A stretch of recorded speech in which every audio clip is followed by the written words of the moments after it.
Yeah. Okay, thank you. Yes.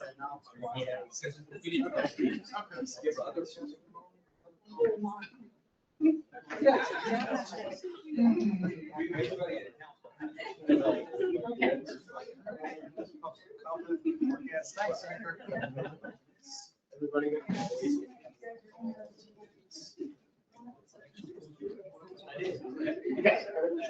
Thank you. We're good. No.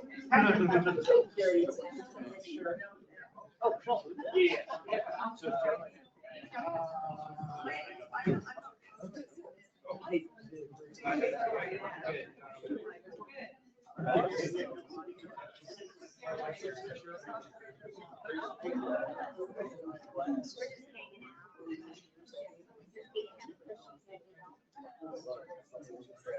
You were saying that. For you. It's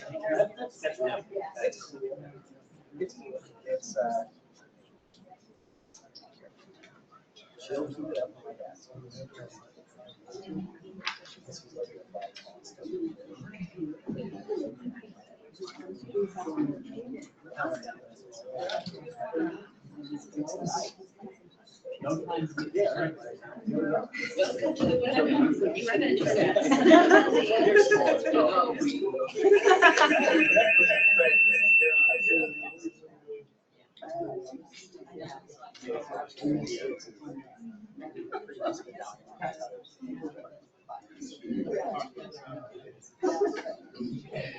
to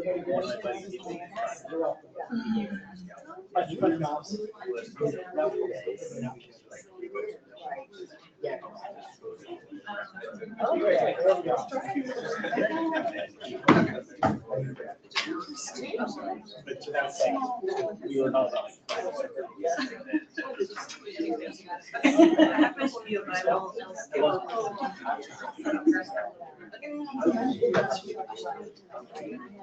that one not working. Yeah. Here, give me that one.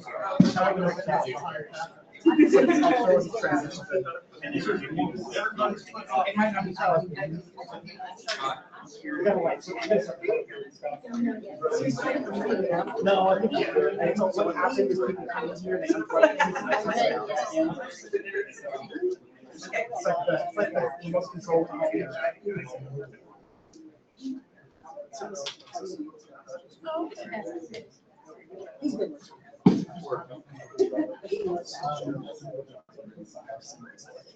Oh, yeah.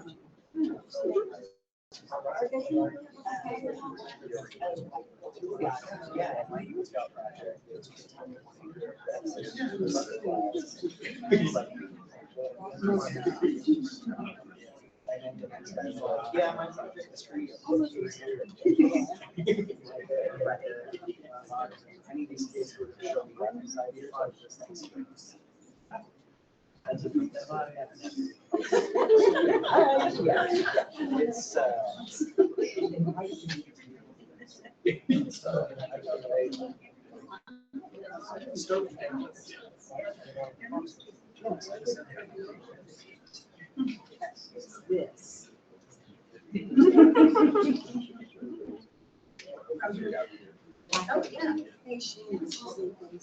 Sure.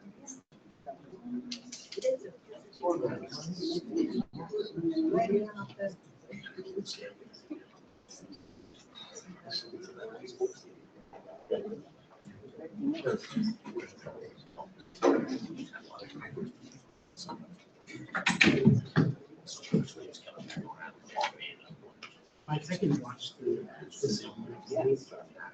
I was gonna sit here and just watch this. Oh, okay. Is your mouse work?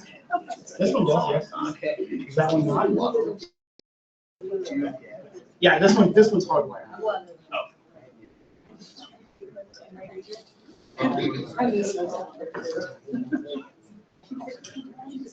But they put all those roundabouts in.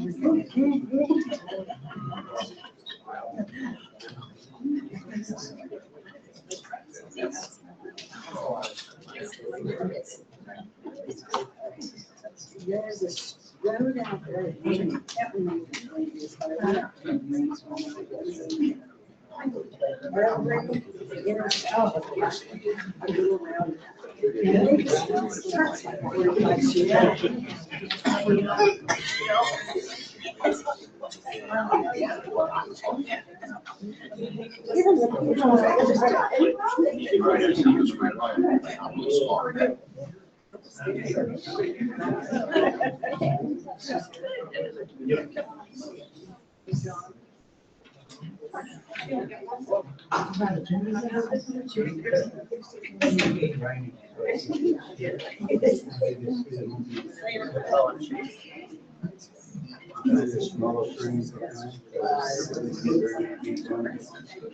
Yeah, the biggest thing.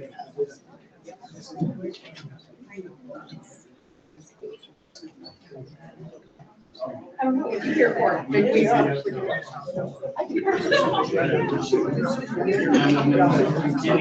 My wife.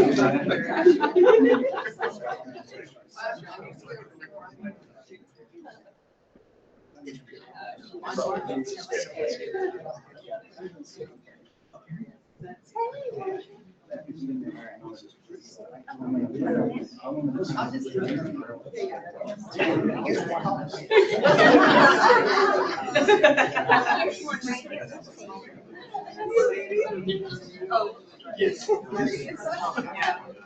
That's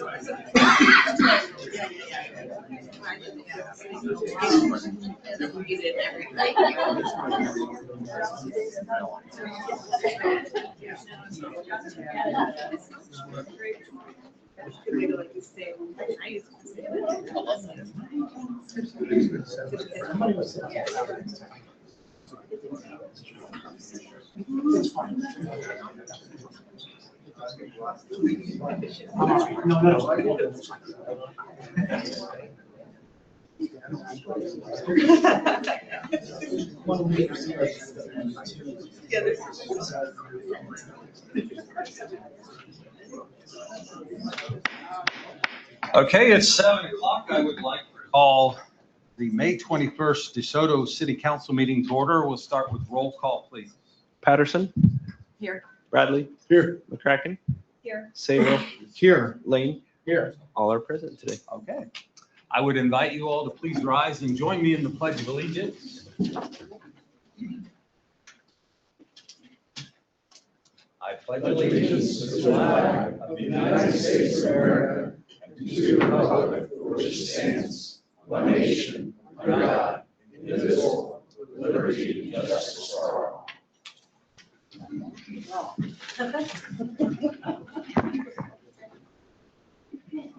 Right, our first item tonight is our consent agenda. Tonight on the consent agenda, we have approved the minutes from the May 7th City Council meeting. Item B, approve pay ordinance number 1019. Item C, approve easements and right-of-way for the Mount Sunflower project. Item D, approve donation request from Lerniture. And item E, approve contract amendment with Lochner for the 83rd Street Bridge project. Is there any item anyone would wish to remove from the consent agenda for further discussion? I'd like to remove item C. Okay. Anyone else? We have a motion to approve the consent agenda as revised, to eliminating item C. I move to approve the consent agenda, removing item C. Second. All right, we have a motion and a second. Any discussion of the motion? Roll call, please. Lane.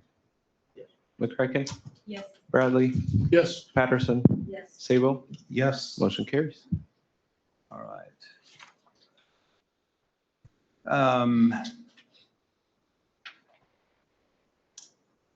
Any thoughts on where we would put item C?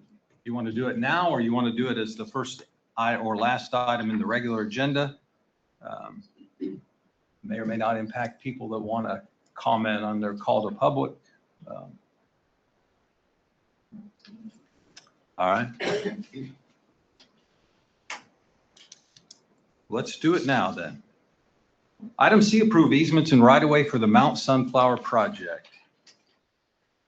Council? Yeah, I may just note that,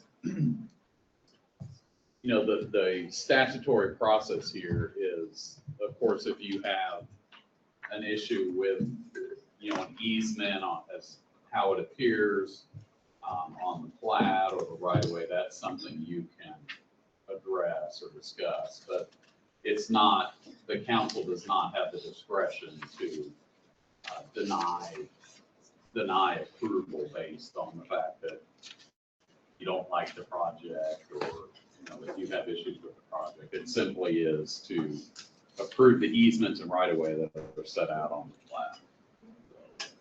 Yeah, and that's really what I was wanting to make sure that we know and that everyone knows what this is and what this is not. So that helped as well. I don't know if anybody else has anything to chime in on that. That's why I wanted to take that out, was just to reiterate and confirm what it is and is not. Yeah, I may also add, it's final plat's really just a division of property, and the council does have to accept easements and rights of way, but in this instance, there are no easements and right of ways to accept. The mayor does sign the documents. We've always brought it to the council ultimately for approval. But in this case, there are no easements and rights of way. Planning Commission did approve the final plat, by the way. I have a question, just for clarification. In part 3, which I think if you scroll up, I think it's 2 pages up above there. Oh man, you're gonna have to zoom in on that one. So part 3 is down below. All the boxes are empty. Is it something that the acknowledgement's been provided? Is that done? Could you go into some detail on why that is? Okay, yeah. Typically on something like this, there are no deed restrictions or anything like that. And these are things that all happen in essence after council's approved and signatures are required. As I mentioned, the Planning Commission chair, mayor chair signs, the fire chief, which is also our building inspector, city clerk verifies all these things. So typically those happen after the council accepts the easements and right away. The Planning Commission has approved the document. So before any of these things can actually be recorded with the county, they have to be on the plat.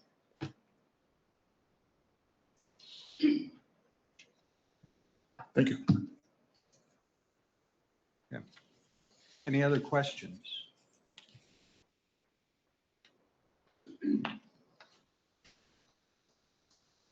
All right, we need a motion to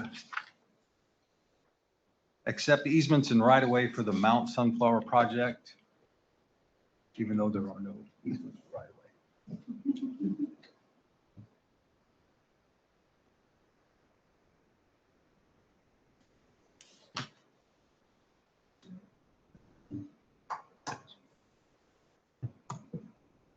Yeah, the statute sets out a process where a plat goes to the Planning Commission, then it comes to council for that limited purpose of approving the easements and right of way and essentially acknowledging the plat. So if there's not any rights of way or easements, then yeah, it is simply a ministerial step that needs to be taken per the statute. But it's still true that this would not be the time to make decisions based on, whether you like the project or not. It sounds to me like it's, I think you said ministerial in the role of our role as city council, because there is no actual easement or right of way contained in the plat. Correct. All this is doing is recording I'm assuming the layout that they have requested for their property. Yeah. Okay. I guess one other thing I might add, this has happened a few times before where we've had the decision where, well, as staff, do we really need to bring it to the council? But my policy, our position's always been, it's something that because the mayor does sign it, council needs to bless that, so to speak. So even when there's no easements or rights of way to accept, we've always brought it to the council for approval.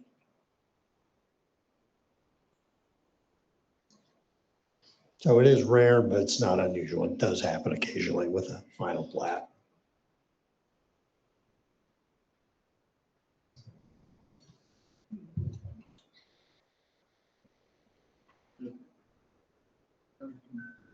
Yeah, I think just approve the plat that's submitted. Or there's a motion. Just make a motion that the city council accept the easements and right of way for the final plat. I move that we accept approve the easements for the final plat for the project. We have a motion. Do we have a second? Second. Thank you. Any discussion of the motion? Roll call, please. Patterson, Yes. Bradley, Yes. McCracken, Yes. Sabo, Yes. Lane, Yes. Mayor Walker. Yes. Motion carries. Thank you. Item 2 is call to public. Members of the public are welcome to use this time to comment about any matter relating to city business not listed on tonight's agenda. The comments that are discussed under call to public may or may not be acted on by the council during this meeting. There is a 4-minute time limit. Please stand and wait to be recognized. When you take the podium, please state your name and address. Who would like to address the council? Yeah, come forward. Marcia Sussman. Live here in Soto. Could you repeat your name? Marcia Sussman. Okay. It's for the. Sassaman. Marcia. And I have a petition that I have sent around, and I'll give you this. I didn't spend a lot of time on it, but what I want to address is I would like to have you do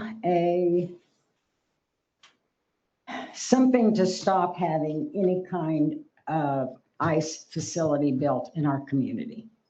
And there is a reason I'm bringing this up. It's because of Flint, which I'm sure you all know, that they were tagged for selling Flint properties to ICE at multi-millions of dollars. And one of those properties happens to be in El Paso. And it's real interesting that it's 3 buildings, 296 square feet, and it will be the largest of the jails in their county. That sounds exactly like what we're getting right here in our, and I think a moratorium of at least 10 years to not allow anything like that to come into our community. We do not want that here. It would never, it would, you think the data center's bad, this would be even worse. And I think you can do that. I know you said you couldn't, but you can. Okay. Comments? Anybody else? Thank you, Marcia.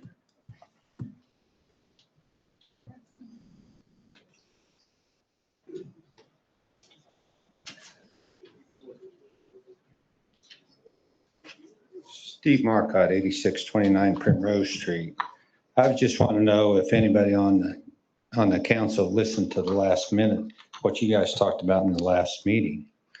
How people got up here was opposing the data center, and their main concerns is water, electric, and the noise it's going to make. And then out of this is supposed to be transparency to this. Want to know if anybody listened to what the public has to say about it. The other part of it is the planning, what goes on. I sat in here and I watched the part where a survey was put out. 400 people took the survey, but what I didn't hear was, in that survey for a community center or a rec center was how many people said that they wouldn't use it. Then you want to put it where we already have a problem of traffic because of a roundabout. want to put it in a high traffic area that calls for a stoplight, not a roundabout. There's 4 lanes there. And we talk about planning, and there don't seem to be any really good planning how things are done. Just like when the roundabout first took place, there were sidewalks put in, 8 wheelchair ramps were taken out to put in a roundabout, and they were all put back. That's just a waste of taxpayers' money. On top of it, after that, there should have been a left-handed, right-handed lane so you could turn off on 10 to go on west. That's still not done, and it's poor planning. And I'd like to see where we use our heads about what's being built, where it's being built, how it's done. Because there's a lot of construction going on that it doesn't seem to get inspected by anybody to make sure it's better for the city, better for the community, or anything. Thank you. Thank you.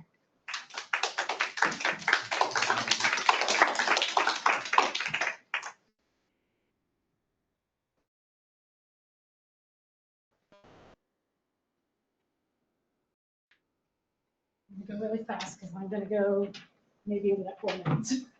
But I've got some thank yous too. And quit having this on my yoga night. It makes me grouchy. Marie Caldwell, 8412 Corliss Road. First of all, I'd like to thank those who have taken the time over the past few weeks to answer my questions. Zach, Joe, and Patrick, I truly appreciate your willingness to engage, especially Joe and Zach for stepping forward to respond to questions on social media, which can be challenging to say the least. While I understand the council may not support this approach, it has been the only accessible form of communication for many of us. 2 weeks ago, I came before you requesting a moratorium. A temporary moratorium is not an anti-business. It is not an anti-growth. Rather, it provides necessary breathing room to understand and manage growth before it begins to control us. Especially a development moratorium, which is a temporary pause on building permits or project approvals. It can and should be considered when existing infrastructure, zoning, or public services are not adequately prepared to support new development, thereby posing potential risks to public health, safety, and welfare. Don't let the build out get ahead of the planning. The BO project has not yet received final approval. You will retain authority over key components such as site plan, franchise fees, and permitting. Additionally, if the addendum is not considered, it suggests this agreement was intended in good faith and may not be fully binding. Furthermore, newer members of the council should not be presumed to be bound by decisions made prior to their tenure. In addition to requesting a moratorium, I am also asking for specific actions if this development is allowed to move forward. First, I urge you to reduce the project to its original scope as presented in the initial meeting. Specifically, plan for 4 smaller buildings over a 7-year period. This aligns with what was communicated to the citizens of DeSoto and is reflected on your website. Scaling the project back, it would help limit overall usage as well as reduce potential environmental and public health impacts, and we can determine how this will happen at a slower pace. Also, Mayor stated in the August 21st meeting that this plan would be a much lighter use on the area, and both Rob and the mayor stated the lighter usage, smaller footprint was a large factor in this seeing a benefit to the data center. Go back and watch those video meetings. For a future, I ask you to eliminate the use of non-disclosure agreements that prevent early and meaningful communication with the public. While I understand the need to protect legitimate trade secrets, that should not come at the expense of transparency. Residents deserve to be informed and have the opportunity to provide input. In this case, there was little to no meaningful public engagement. The agenda was released only 2 days before, and while it may have been published in the legal register, most people don't even know what that is. The proposal was introduced, discussed, and voted on at the same meeting, which does not reflect true public input or transparency. Yes, there was some zoning stuff that came out beforehand. There must be a greater clarity regarding energy usage and infrastructure. While it is often difficult to obtain information from Evergy, more concrete data is needed, including where transmission lines will be placed. These decisions have real consequences, including the potential impact on private property. The ongoing disruption and the damage to personal property should be a serious factor in your decision-making process. VO can insist Evergy move that substation elsewhere, but buffer zones, site compatibility, and planning are things you can control. And if this goes forward, it was stated on August 21st meeting that the future council would vote on IRBs, so now we are here. The original plan was for 1 IRB for each building. What is the plan now? This is an area you can control. You can limit what you give them or don't give them any IRBs. Franchise fees, 3.75 versus 5%. Fee and a yearly cap? Come on, I say no to 30% discount and a cap. Tax impact can be significant, but it depends on how this deal is structured. Another good reason for a moratorium is to answer how the water is handled. Where will that stuff go now? Will they put the proper chemicals in there so we are not polluting our own water treatment plant or the river? We don't know what we don't know. Did you take all this information as good faith from Beal? Because they have not shown good faith in us. Where are they? Did they set up any meetings with any citizens ever? No. Did Hanley take it to the next council? No. Make them stick to the original plan with the regulations they should have in place, not in good faith that they will do them. Your job as elected officials is first and foremost, the citizens of DeSoto and their safety and their transparency is to them, not developers. Thank you.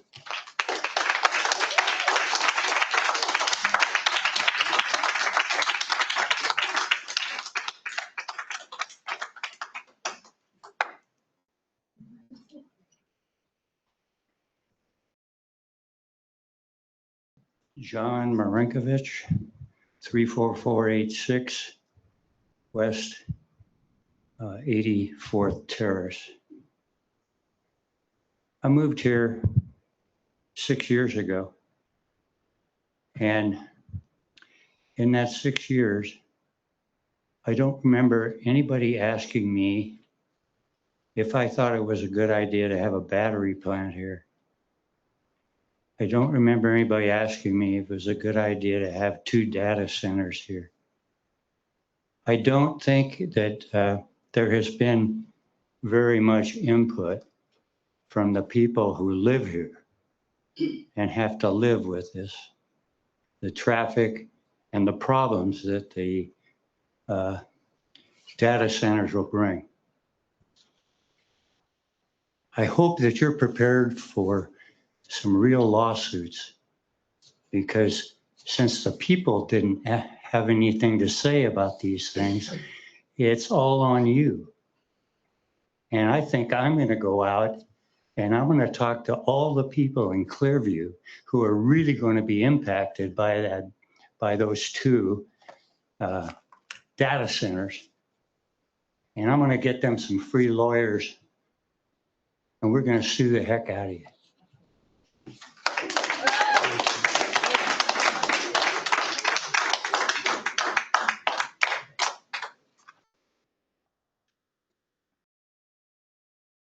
Anyone else?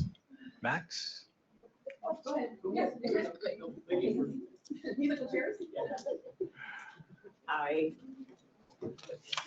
I'm Cheryl. Oops, I should wait. Sorry. Okay, I'm Cheryl Ragland. I live at 8635 Hunter Avenue. I've been in the community for almost 30 years and owned about 3 houses in town, so I'm very committed to the community here.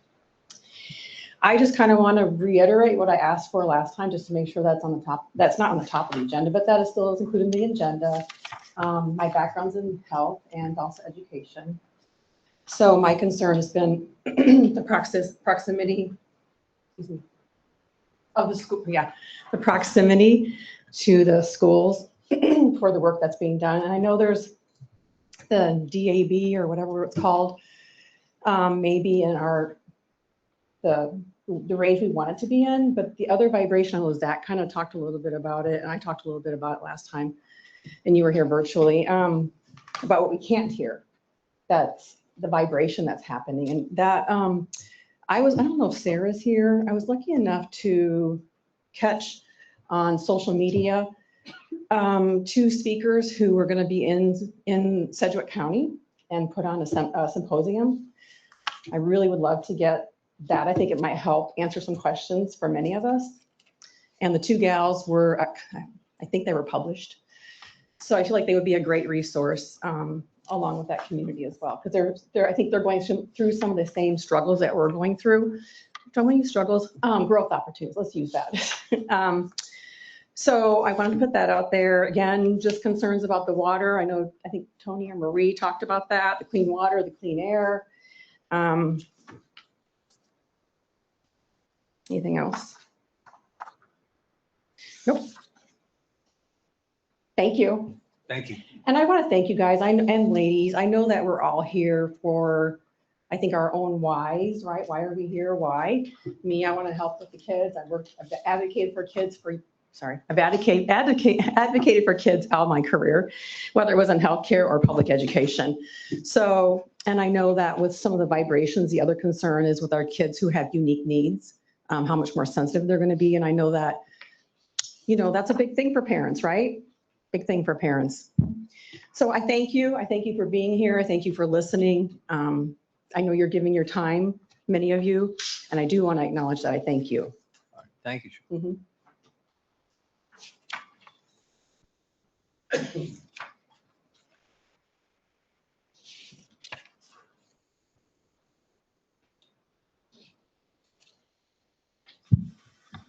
Good evening. I'm Max Atwell, and I live at 8475 Kill Creek Road, and been in this community since 1948. We moved out in the Northwest Bottoms. The data center has kind of perked my interest here lately.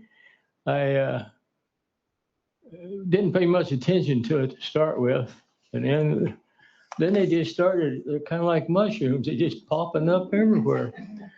And I went on the television or on the internet tonight, and they had there was 34 data centers in the United States that are either working or in the process. That's not counting anything that's new.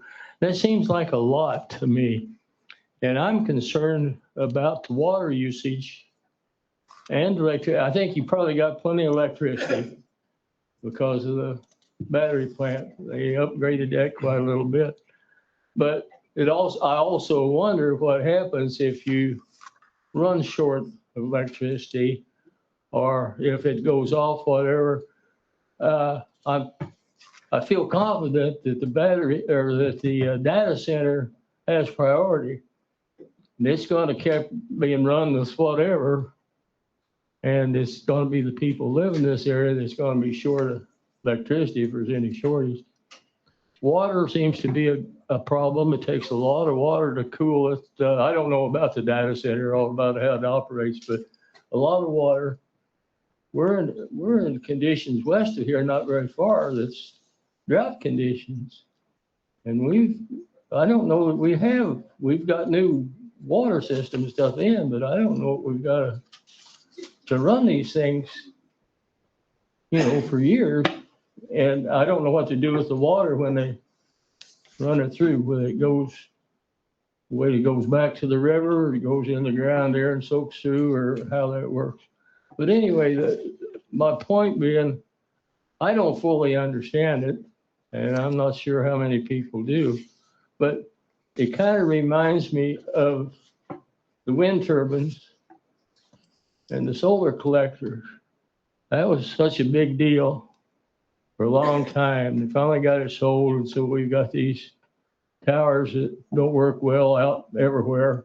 They're scattered all over Kansas. And what happens if the data centers go kaput, or why do we have so many data centers? Look like you could have, you know, like in a region, and they maybe half a dozen of them or something across, but having them, Gardner turned theirs down, and I don't know who else did, but I think we ought to really look at it and make sure that it's a better deal that we really need and better than the battery plant. So that's all I have to say. Thank you. Thank you, Matt. Thank you.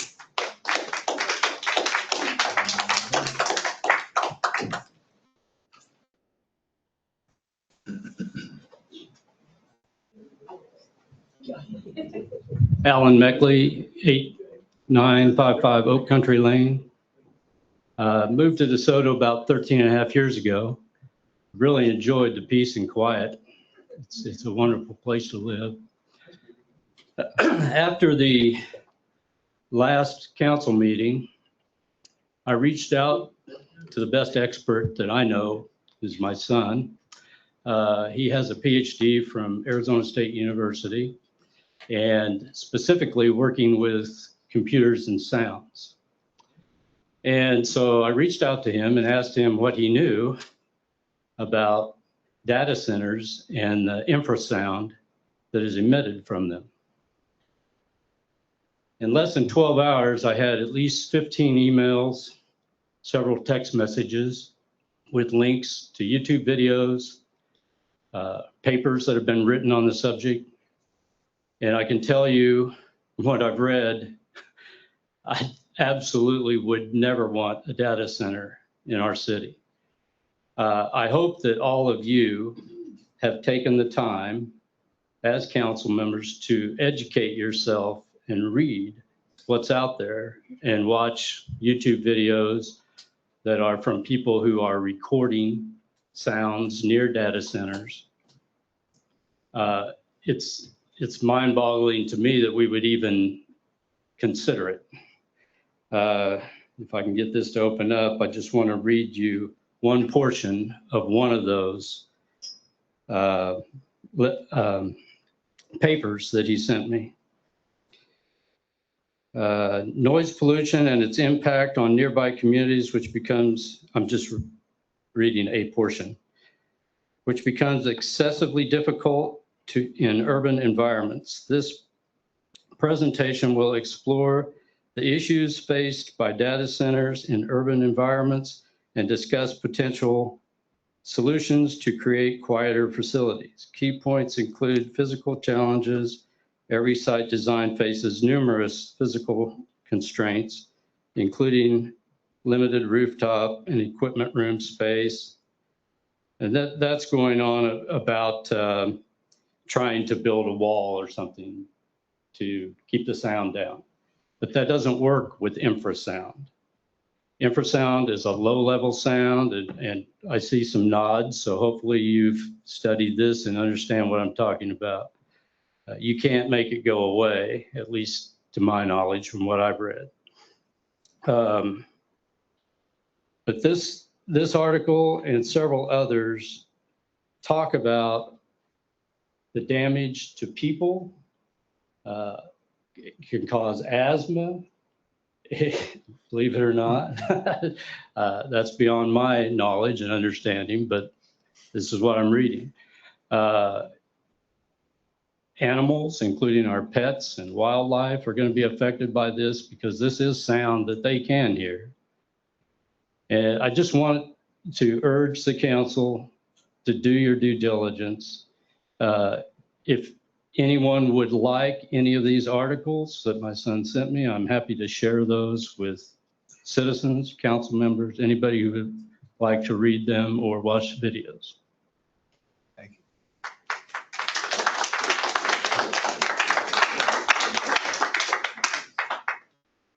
Anyone else under call to public? All right, I'm not seeing any takers, so we'll move on. Item 3 is old business. We don't have any tonight, so we'll go to item 4A. Consider presentation and acceptance of 2025 audit of city financial statement. Yes, Mayor. Thank you. As we do each year, the city has an independent auditor do an audit of the city's books. The intent of openness, transparency, but also as a check on the financial systems, checks and balances here at City Hall. And here tonight to present this year's audit is Emily Sheldon. She's with Swindoll, Jansen, Hawk, and Lloyd. If that name's unfamiliar to you, it's the same firm as Burbridge Trahan. I think there was an acquisition, maybe some transition there, but it's the same folks generally that have been doing our audit for past several years. I did include the full audit in your staff packets, but Bonnie has hard copies. If you want to have a hard copy, those are available. So, Emily, Mayor, with your permission, I'll turn it over to Emily to present the audit.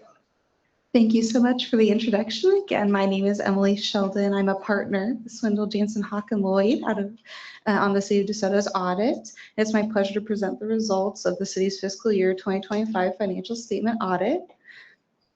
Along with the financial statements that you received, you should have also received a letter to the mayor and city council, and that letter summarizes the matters that we are required to bring to your attention about the financial statement audit. So my presentation this evening is going to be a run through the key points in that letter. We start off the letter by addressing our responsibility to perform an audit in accordance with specific accounting standards. Those standards require us to perform procedures to obtain reasonable assurance about whether the financial statement is free from material misstatement. Our procedures include examining on a test basis evidence supporting the amounts and disclosures in the financial statement. I am pleased to report that as a result of our audit, we determined that the fiscal year 2025 financial statement is presented fairly in all material respects in conformity with the financial reporting provisions of the Kansas Municipal Audit and Accounting Guide. And we have issued an unmodified audit opinion on the regulatory basis of accounting, which is the best kind of opinion that the city can receive. We would bring to your attention in the letter anything identified in the procedures we performed relating to significant alternative, adopted, changed, or controversial accounting policies, significant accounting policies in emerging areas, or significant unusual transactions. For fiscal year 2025, there's nothing to report in those areas. The city had one significant estimate. That estimate was the net pension liability, which is disclosed in the notes to the financial statement. As a result of our work, we concluded that the estimate did appear reasonable. Audit adjusting journal entries were recorded as a result of our audit and are included in an attachment with the representation letter at the end of the packet. Those adjustments were report-related entries and included entries provided by management after the receipt of the initial trial balance. There were no uncorrected misstatements identified. For the departure from the auditor's standard report portion of the letter, we describe how the auditor's report includes an adverse opinion on U.S. generally accepted accounting principles that simply results from the city's adoption of a resolution that waives the requirement for application of GAAP and allows the use of a regulatory basis of accounting. So that's standard procedure. For the observations about the audit process portion of the letter, we would like to inform you that during our audit, city management and staff were responsive and transparent with our team members, and we encountered no disagreements, significant issues, or difficulties in performing the audit. Finally, we attached a copy of management's representation letter. That letter puts into writing matters that are required by our standards to be represented to us by city's management. We provide that letter to you because we believe it will help you better understand the city's representations about its financial statements and help you fulfill your fiduciary responsibilities. The achievement of an excellent audit result, such as the city's, is a testament to both the city's preparedness for its audit, as well as maintaining good processes and controls in place throughout the entire year. As such, we'd like to thank Bonnie and the rest of the city's team who are fortunate enough to go through the process of the audit for their assistance. Thank you. Thank you. Any questions for Emily? Any comments? Yeah, no, thank you, Mayor. I did want to recognize and appreciate Bonnie for all her hard work during the year. Brandon as well, all the department heads. This doesn't happen just by itself. So a lot of hard work went into that. As is customary, I think you see Bonnie once a year, and this is her required once a year. And we promise not to make her speak. It's not her strength. So appreciate it. So thanks, Bonnie. No action to be taken, just receive the audit. And so, yeah, no actions necessary. Okay. Thank you very much.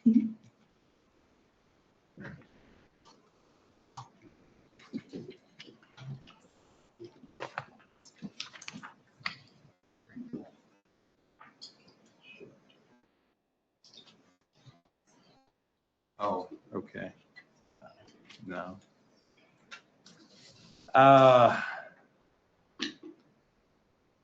Item B, discuss 2027 Community Development Block Grant Project. All right, thank you, Mayor and Council. We did have a discussion on this at the previous meeting, and at this point, we are having a public hearing on this as required by the terms of the Community Development Block Grant application process. Just briefly, we did talk about several projects that staff brought forward, which were sidewalks in some of the along Wea Street and some others in the Old Town area, and also improving water lines in the Lakeview Heights area. I did have discussion with Chief Maxton about if there are any other concern areas that he had. He did concur with the Lakeview Heights areas being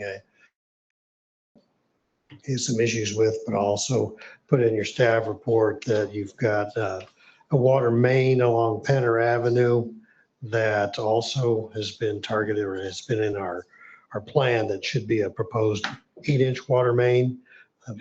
And so that's the project that did put on there as well. Unfortunately, it's also the most expensive project. Did do some basic cost estimates, got some information from Joe as well on how much these might cost. Got some information from some engineering consultants also that work in, monitor and install water lines. And then lastly, Joe suggested that we look at some stormwater drainage improvements on 82nd and Wea Street. Apparently there's a storm inlet that goes right underneath that person's house and then connects over to Wea. So came up with a fairly basic plan to reroute that so it doesn't go underneath their house anymore, and move that so it does drain down Wea and then over to Wea Terrace and then into a ditch, then ultimately the Kansas River. So at this point, these are the projects that I understood that the council was interested in looking at pursuing. And once again, we do have $200,000 that we can apply for. You can put 100,000 towards one project, 100,000 towards the other, or you could spend it all on one project. So with that, I get council input, and then also you need to, as a requirement, have a public hearing. I have a question for Joe then on the storm drainage project. And would that could possibly qualify as a SMAC project as well? No. Good question. With the new emphasis toward maintenance. Yeah, we could probably submit it. I think the existing pipe is corrugated. There's concrete pipe underneath the house, but we probably could make a submittal for replacement of the CMP pipe. Solution for that. Yeah, one of the issues that really drove it is because the corrugated metal pipe that kind of runs behind the house is failing, and one of the residents' driveway sits on top of it, and so we would take a year process probably to go through that funding process. Might get there quicker than the CDBG project, though. Yeah. Right, with timing. Yeah. Thoughts from council before we open up the public hearing? All right. I will then officially open the public hearing. Anyone wishing to offer a comment regarding our 2027 CDBG projects, please approach the podium, state your name and address. All right, I'm not seeing any takers on that. So I'll close the public hearing. I'll just start with a couple thoughts. We focused a lot on sidewalks lately, and maybe it is, and we still have a pretty robust sidewalk program. Maybe it is time to focus on getting some water projects done. I know that Penner Avenue water line had come up, I think, in some discussions with the BFW perhaps a while back, as needing some upgrade. But I would be open to either one of those, as, since we have focused and will continue to focus on sidewalk projects, but that 83rd Street water line might make a lot of sense in advance of the 83rd Street bridge over the railroad tracks. Let us do a little bit of utility relocation, advance of that bridge project, or a lot in coordination with it, and get some of that paid for. My thoughts.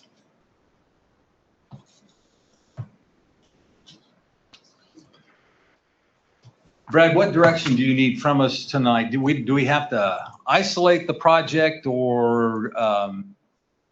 Well, I guess I would like, if possible, a decision tonight. Now, there is enough time for the next meeting before the submittal date, but that puts a little more pressure on. We're somewhat under the clock to provide some guidance as to how we'd like to go with our CDBG application. I have a question. So, mentioned the water projects obviously need to be done for a lot of reasons. I think it was said that it's been needed for a number of years now. Is that correct? Yes, And- all these have. Right. So how can we afford it now that we couldn't before?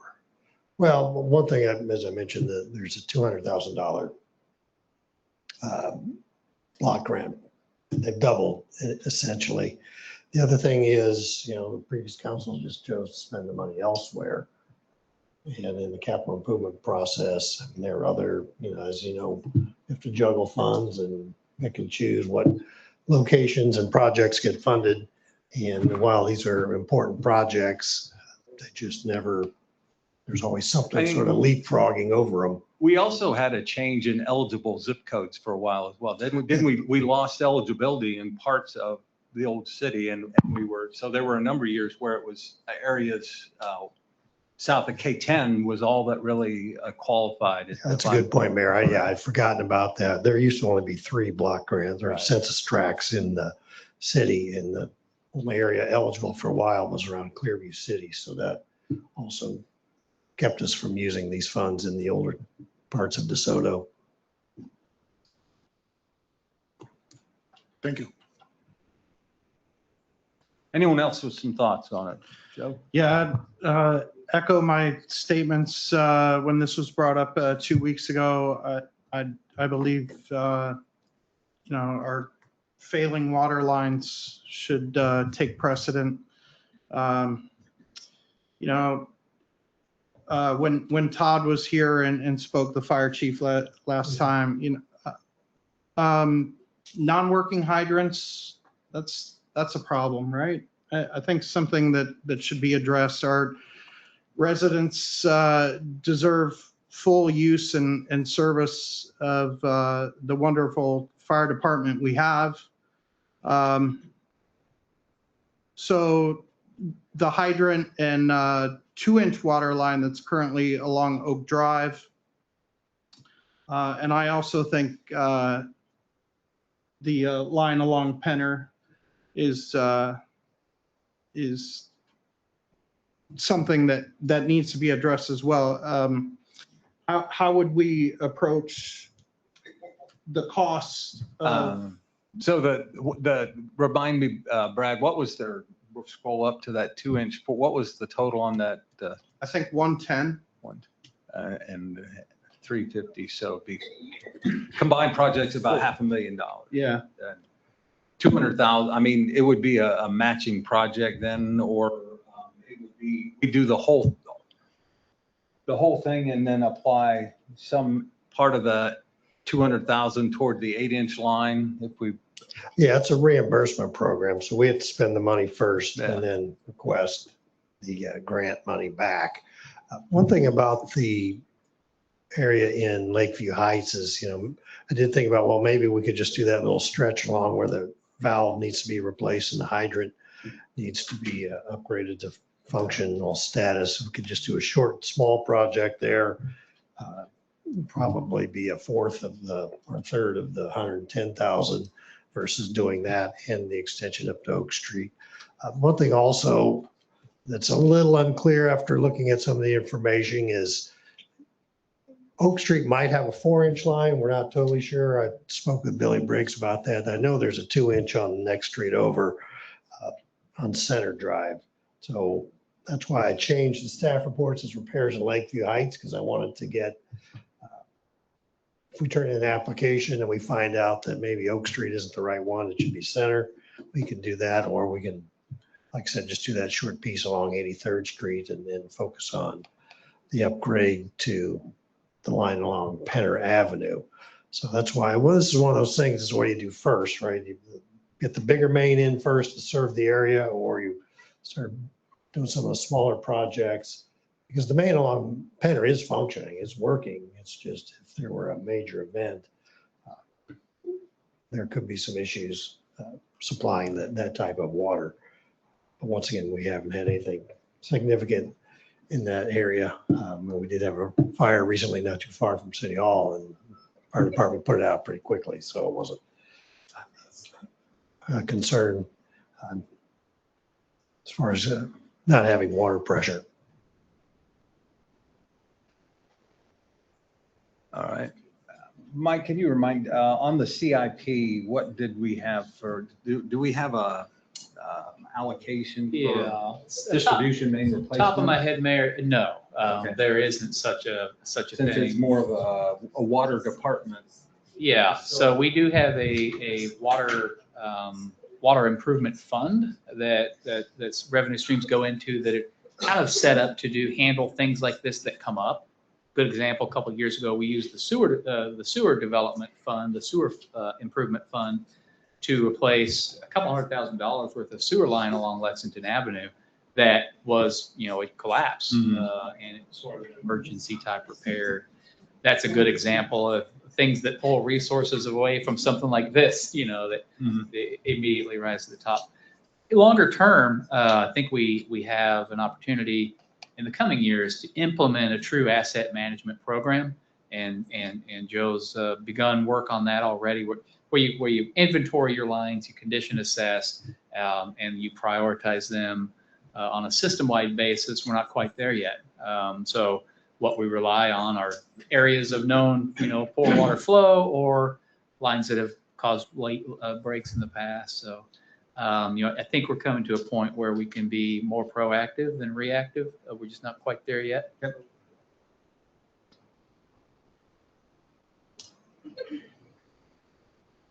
Rhonda, any thoughts?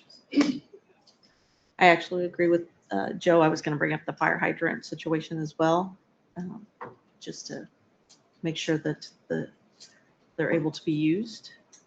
And then, so with these, is it then deciding what percentage of those funds for sidewalks or funds for, or we're not deciding like that. I think what we would say is we want to go for water projects in the older and identify, how specific do we have to be in the grant application? Well, Specific? ultimately, you do have to call out the project and request a certain amount of funds. I guess. So if you put 110,000 towards this project here, you'd have 90 that you could put towards another one. If you don't request anything for that other 90, you lose it. So it's either you request it and.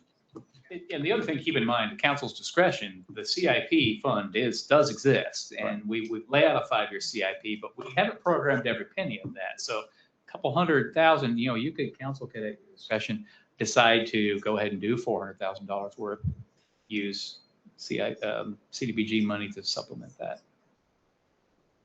My thought is that the 8-inch along, like upgrading the 8-inch along pinner to make sure that you would have adequate fire flow to the area, because if you get bigger lines further out, you still might not be able to get all the flow that you would want there to, like, say, this area. And so I don't have a clear picture of what that water distribution model looks like. But well, it seems like a nice sidewalk in front of a burned down house is kind of a waste. Yeah. So I would say the water would probably be the priority, right? The fire. Yeah, it's whether or not we just would propose inner project and then ask that we would maybe look at adding this one in as a CIP, the smaller one as a CIP project, knowing that the Pinner project would require, a greater match to make that happen in 2027 for that. But It was mentioned at last meeting, I don't know if it was Brad or if maybe it was Joe, that there's also possibly other non-working hydrants in that area. Do we know which ones those are? Well, there used to be the standard where we would paint them black when they were a non-functioning hydrant. And we have replaced a lot of those. So I've not gone around lately. Chief Maxton was here at the last, apologize, I wasn't here at the last meeting. So I don't know, people report. But they do have a pretty extensive program that they do annually Largely, it's to do two things: to flush water mains to make sure that they're not built up with sediment. So it's a flushing program, but it's a hydrant maintenance program. So they want their firefighters to go and know where the hydrants are and how to work them. And a part of doing that, they identify ones that aren't working and they need. So they have a system, a GIS system that tracks those very specifically. I don't have the information right now, but I think I can report with relative confidence that we've done a really good job at decreasing the number of non-working hydrants. There's always going to be some of those that takes them a couple years to get through the whole system. So one hydrant that worked 4 years ago might not work now. So there's always some of these that pop up, and they have a pretty robust database. Those generate work orders for us. So we know which ones are inoperable, and we can prioritize those and go out and fix those. So there's that process is ongoing, and I'd like to get you some information on that. I don't think the picture can be painted that we have an inordinate amount of non-working hydrants and it's a danger to the public. That is not at all the case. That wasn't where I was going. Sorry. I was going for just the overall well-being of our water system, working hydrants. And so I don't know, Mike, it'd be good to understand the CIP that we have available to tap into. So if this is just 200,000 and we want to do Penner, that's 350. So and then Oak Drive and that hydrant and the valve is 110. So sure. I think the thing to keep in mind, yes, there's a CIP. It's not fully programmed out. We only really approve it on an annual basis, so in 5 years. The other thing to keep in mind is that the projects we're bringing you here are among those that are eligible for CDBG, fit within the framework of an order of magnitude of the type of project that we can implement in 1 year, and those that would score high on the CDBG's ranking, because it is a competitive process through the county. Other cities are also applying for the same money. So the list that we have in front of us now is tailored toward those specific things. When we looked at the overall CIP, we had a broader perspective in mind. We were prioritizing based on overall community standards and budgetary impacts and taxation and all the other things. So I'm not sure if these particular projects were thrown in the context of the overall wash within trying to figure out which CIP project to do. I'm not sure these would necessarily raise to the level of that community priority. Am I making sense? Not to say that you couldn't do these, but that's just something to keep in mind. I understand really this discussion is focused on the grant portion. This is what we're talking about. Right. Yeah. However, secondary to that, we do have funds available to address the problems with fire flow and undersized mains and whatnot. Sure. Yeah, that's true. What do we need to do to increase that? Is there a way to do that? I think to what Joe is asking, outside of what could be funded in the CDBG, what can we do now to address those problems? We don't want to double pay for something. Yeah. So you have discretion to spend those funds that are in the CIP, but I would want you to do that with the knowledge that it might take us something else away, maybe in the down years. So I would want you to do that in the context of that. And I don't have the number off the top of my head, but the CIP does have significant fund reserves right now that we could implement something like this pretty easy. I mean, I think. Can I ask a question about? Sure. Didn't we in Long Penner, didn't the VFW want to put in the water? Yeah. They had talked about to sprinkle their building, they needed a larger main to add sprinklers in the VFW building. Yes, and we talked about that, and Oh, we did. We were going to implement this Penner project several years ago, and we got to the point of starting that process when the VFW said, never mind. Yeah. Sell our fireworks outside the building. yeah, and so they just put that on the back burner, not that they're still wanting it, but the line still needs to be. Still the same line, yeah. Right, same line. Yeah. Same line. So that was 2 years ago. I think it was more than that. Yeah. Time gets away. Time gets away. Hate to say that. Of all the things that a city does, I think fire protection is probably pretty high on the list of things that citizens want to see done. So I would think that that's something we should prioritize over perhaps other things on the CIP that aren't emergency funding.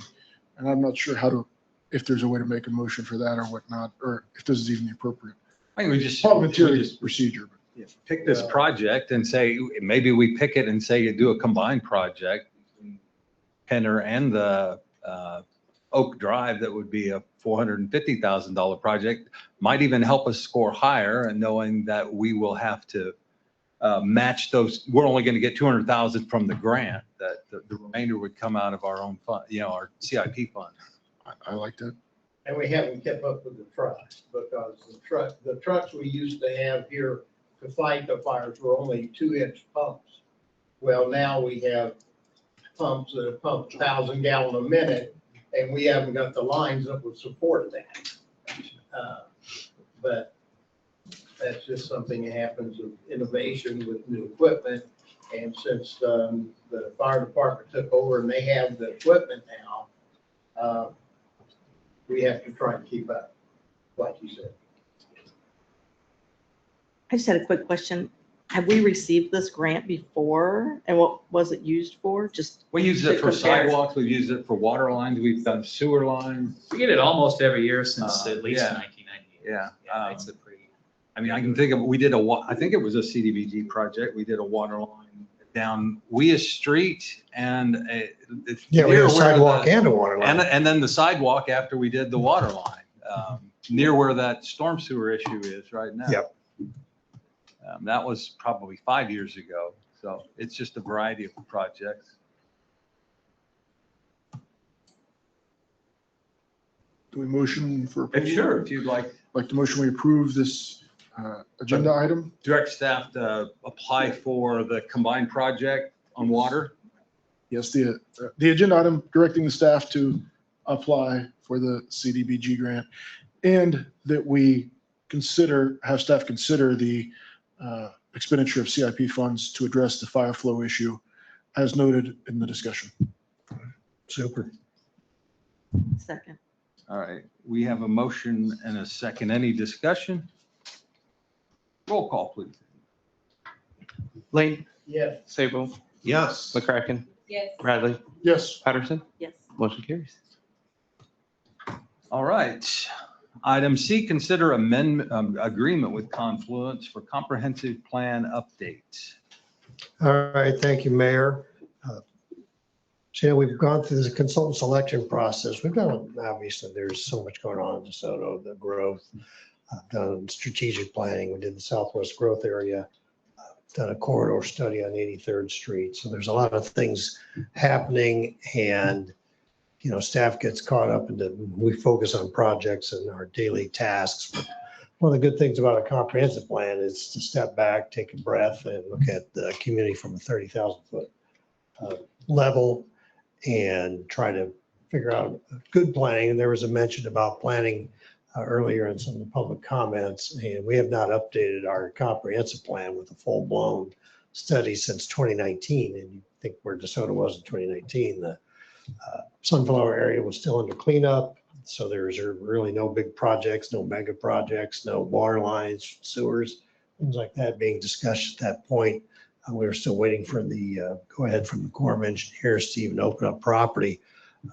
So really, it was a fairly simple, confined plan on the older part of DeSoto with some fairly basic assumptions for growth. But now that there's a lot more happening, Mike had instructed me to go ahead and let's start the process for doing a comprehensive plan update. So we did go through that process. It was the mayor, myself, Mike, Chairman Templin, and Whitney Lang were on the selection committee, and we did put out a bid, got shortlisted, and interviewed 2 firms for the comprehensive plan. Confluence was unanimously chosen. They were also the ones that did the Southwest growth area plan. Amy Nassif is also here in the audience tonight. She represents Confluence. So if you've got some specific questions on their thoughts on DeSoto, I'm certainly call her up to the podium if you'd like. Also on the team was HDR, who's done a lot of the work within DeSoto. So they both consultants know the community very well and have been really good to work with. Just a couple things that I took away from the whole process that went through when we were looking at scope of services and things like that is just obviously the research and data collecting. It's changed quite a bit since the 2019 plan and how we go about interacting with the public and where we interact and how we try to collect that information. So there's a public, there's data collection, there's public outreach. It's really, in this case, a lot of times you used to just do the data collection, the public outreach right up front, and everything based on after that was based on the 2 months that you went ahead and gathered that information. Now it's a fairly continuous process that can be updated and rolled through the process. One thing also was a focus on our downtown, our planning. We've got the fire station, the old fire station, the scout house, and you really want to focus on some economics, not just, let's do some bump outs, put some trees and, pretty it up a little bit. I think there needs to be a little bit more economic approach to what the downtown area, what that core can become. One thing that I talked to Confluence about was planning commissioner training. I think that's something that needs to be continuing on the forefront because once again, we have a lot of things going on and planning commissioners, our meetings are now as witnessed tonight, a lot more well attended. Public's getting more involved, public's being much more educated. So it's time that we also put some emphasis on our planning commissioners as well to get some training also. Then of course, looking at the utilities, street networks, also very important. We've got a lot of potential growth areas, especially the area north and west of Evening Star. That's probably the one sort of big question mark that we have, what's going to happen out there. So that's something else we want to study. And then of course there's, I mentioned a workshop for the city council as part of the adoption process, but there's a lot of process. There's going to be a lot of meetings that council and planning commission will be involved in throughout this journey that we'll be on over the next 9 months or so. Anyway, with all that, we did negotiate a scope and a fee with Confluence for $164,300. If you have any questions, I will certainly be available. And then once again, we have a representative from Confluence here tonight. Questions from council?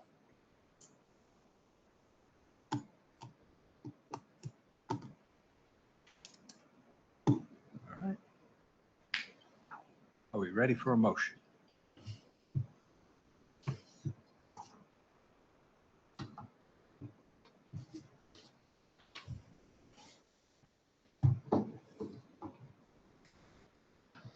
Make a motion to approve Confluence to complete the DeSoto comprehensive plan update with a fee not to exceed $164,300. We have a motion and a second. Any discussion of the motion? Roll call, please. Patterson, Yes. Bradley, Yes. Sabo, No. McCracken, Yes. Lane. Yes. Motion carries. Okay. Item D, consider ordinance 2688 rezoning 14.8 acres at 34570 West 95th. All right, thank you, Mayor. Have an application to rezone some property on Lexington Avenue and 95th Street. 3.7 acres is R1 and then 11.1 acres is RA. There was just one application turned in since they're wanting to zone both tracks to commercial or business general in our code. So with all this, we went through a standard process, notified neighbors, put up the signs, talked to, had a few calls on this project. One person did request a protest petition, but never heard anything back from that. Also, the applicant has held a public meeting or a meeting with all the residents in the area, and I did have a sign-in sheet I could have included in the packet, but apparently went pretty well. We didn't have any concerns or questions at the planning commission meeting on this item. So you can see there's the track, 2 tracks under consideration. They are right on 95th and Lexington, also on the off ramp for K10 highway. So it is a perfect spot for commercial developments, what we've had in our comprehensive plan, and also recently completed Southwest Growth Area Plan also shows this as a commercial development area.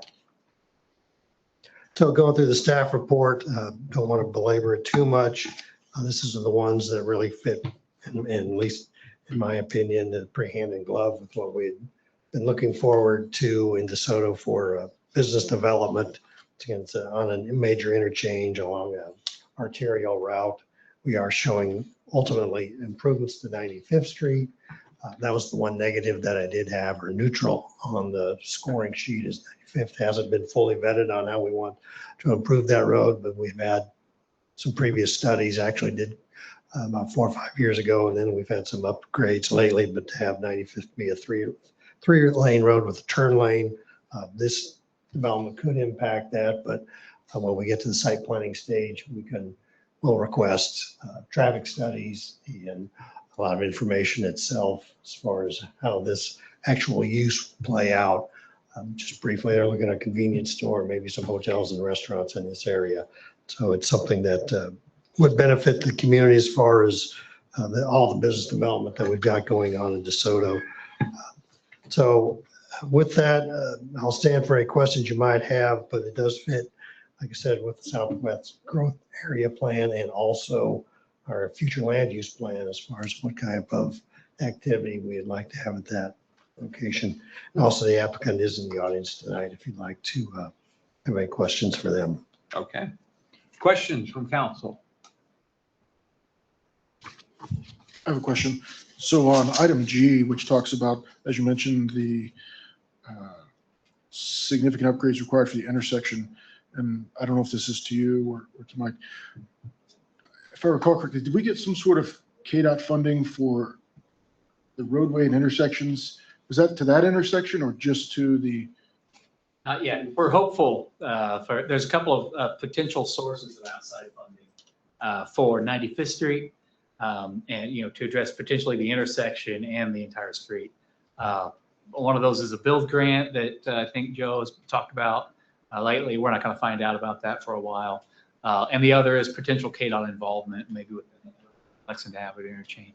But none of those have occurred yet. We're hopeful, but not yet. Thank you. Yeah. Any other questions?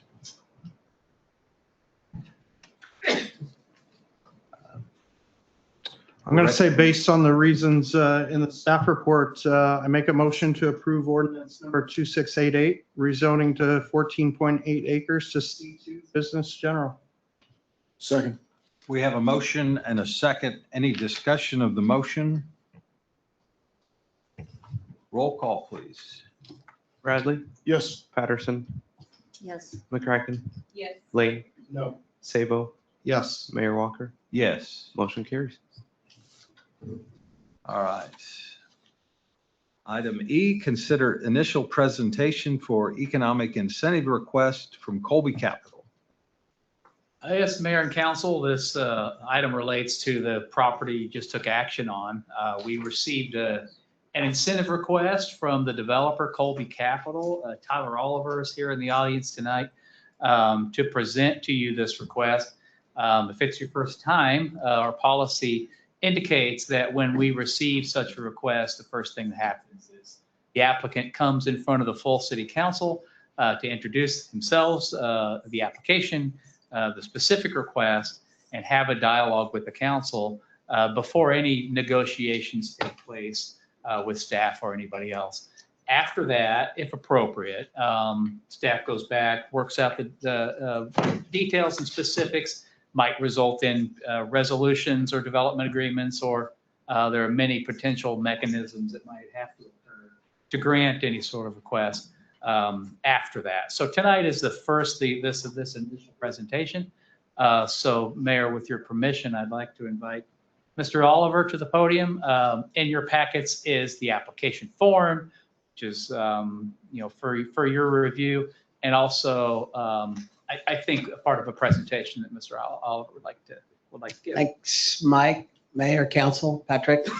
My name is Tyler Oliver. I'm a Colby Capital, and my address is 13501 Aberdeen Parkway, Leawood.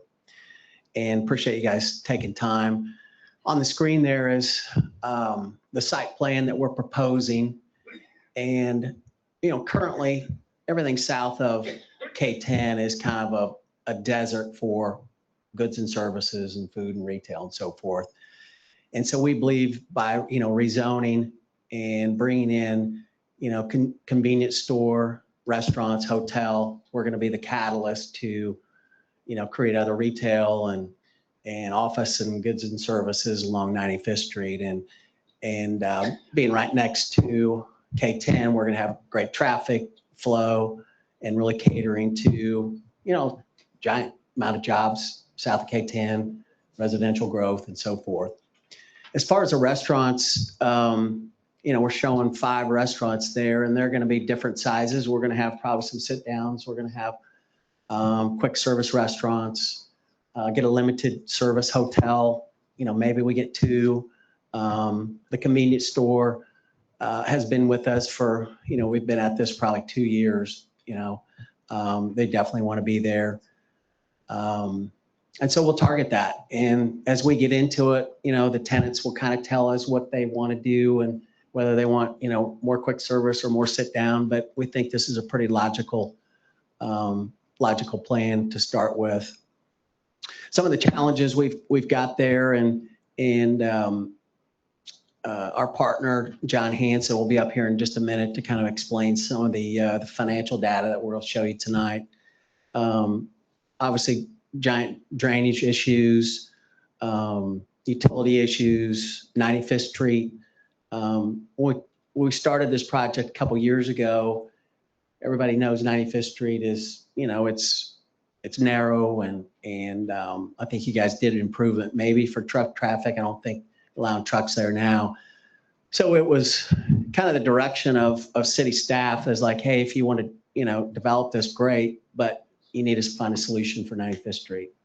And so we went back to the city's consultant to cost out, what it would take to, bring a traffic light to Lexington and improve everything to the west.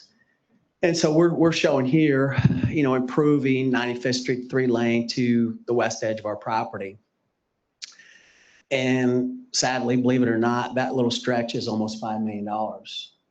The whole stretch is almost 20 million from memory, going back to the west.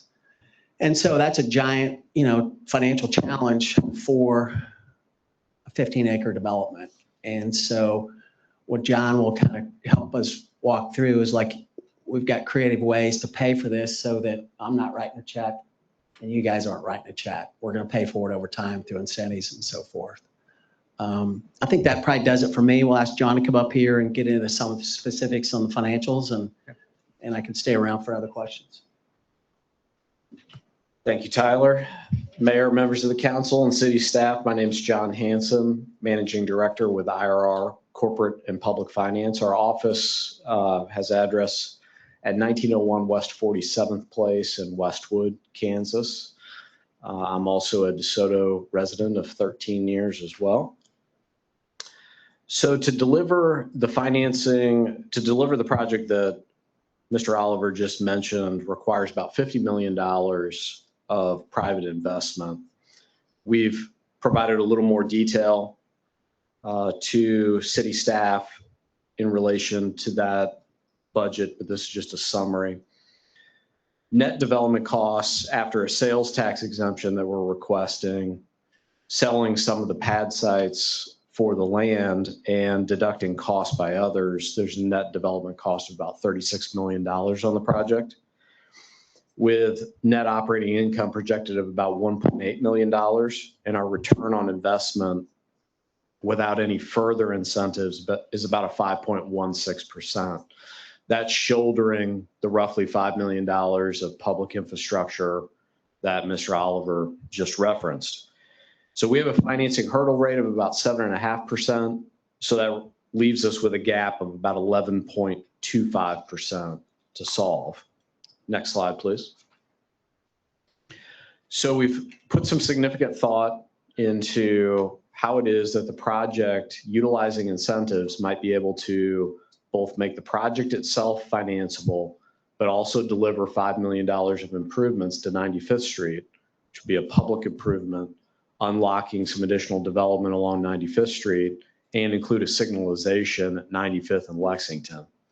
And so we've broken our request down into two essential funding sources.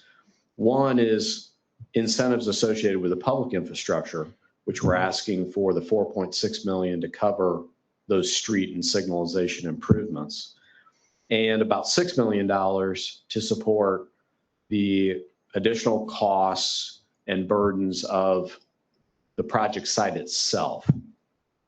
So what we're proposing with respect to the public infrastructure funding is that TIF and a city sales tax rebate be utilized.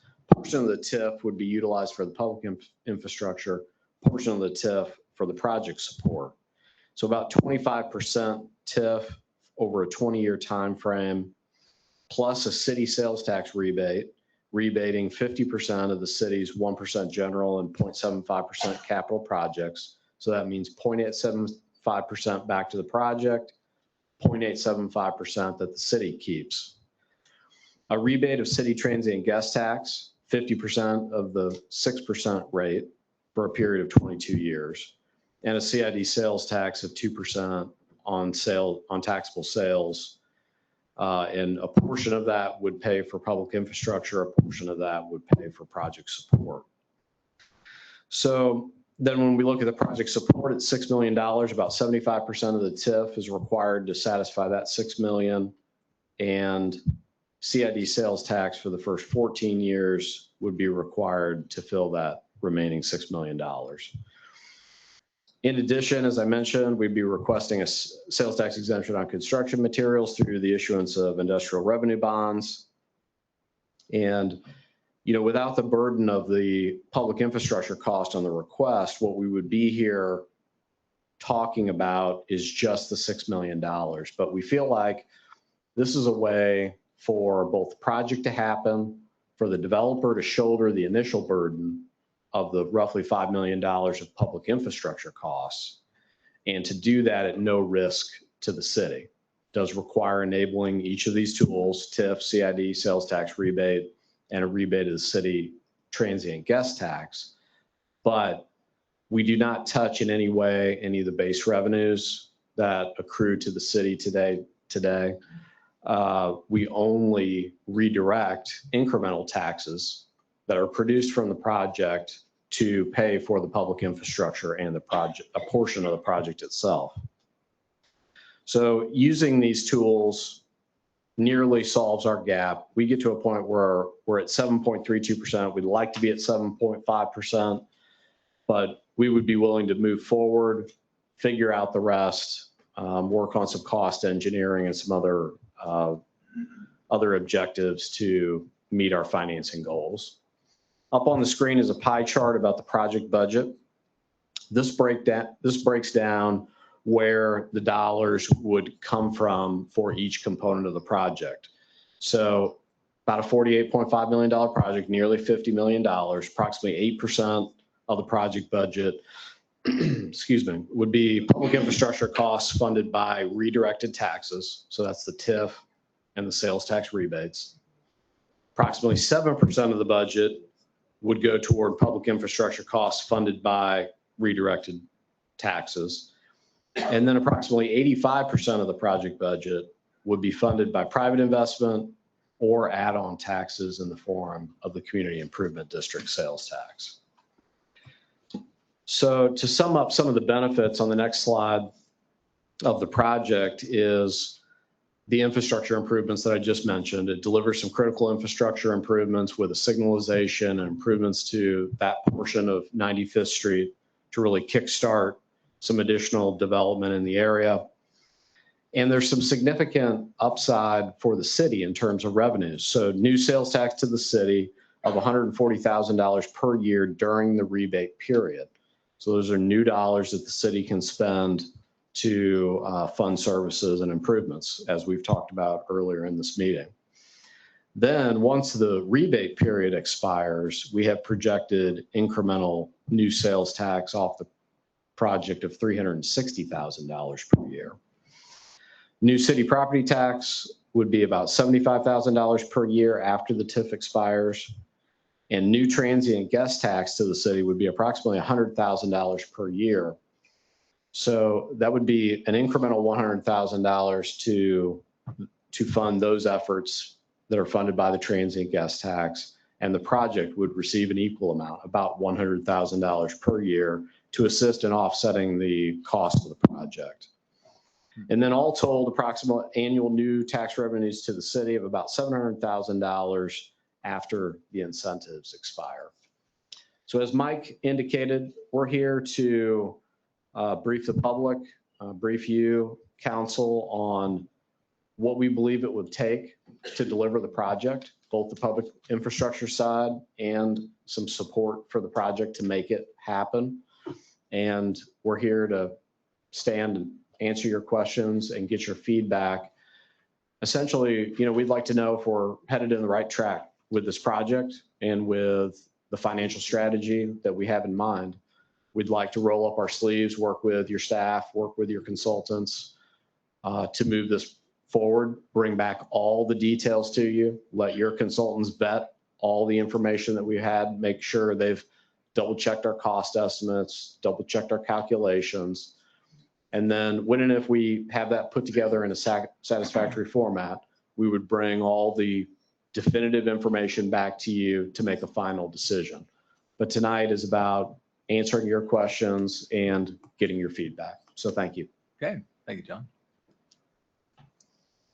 All right, time for questions.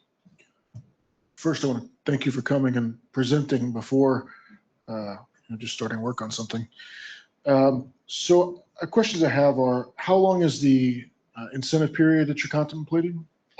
So for the TIF and the sales tax rebates, it'd be a 20-year period, a maximum of 20-year period. So what we would do is we would request a maximum net reimbursement. When we hit that maximum net reimbursement, then you all would be able to decide, what do you want to do with the TIF? What do you want to do with the CID? But our reimbursement would be capped. So what we're asking for is a maximum of 20 years on a TIF and sales tax rebate and a maximum of 22 years on the CID and transient guest tax. By projection, we would hope those things would wrap up early, but that's the maximum term we're requesting. Two questions. The only thing I would like to say is I'm glad to see that you dropped back from 100% to 75%.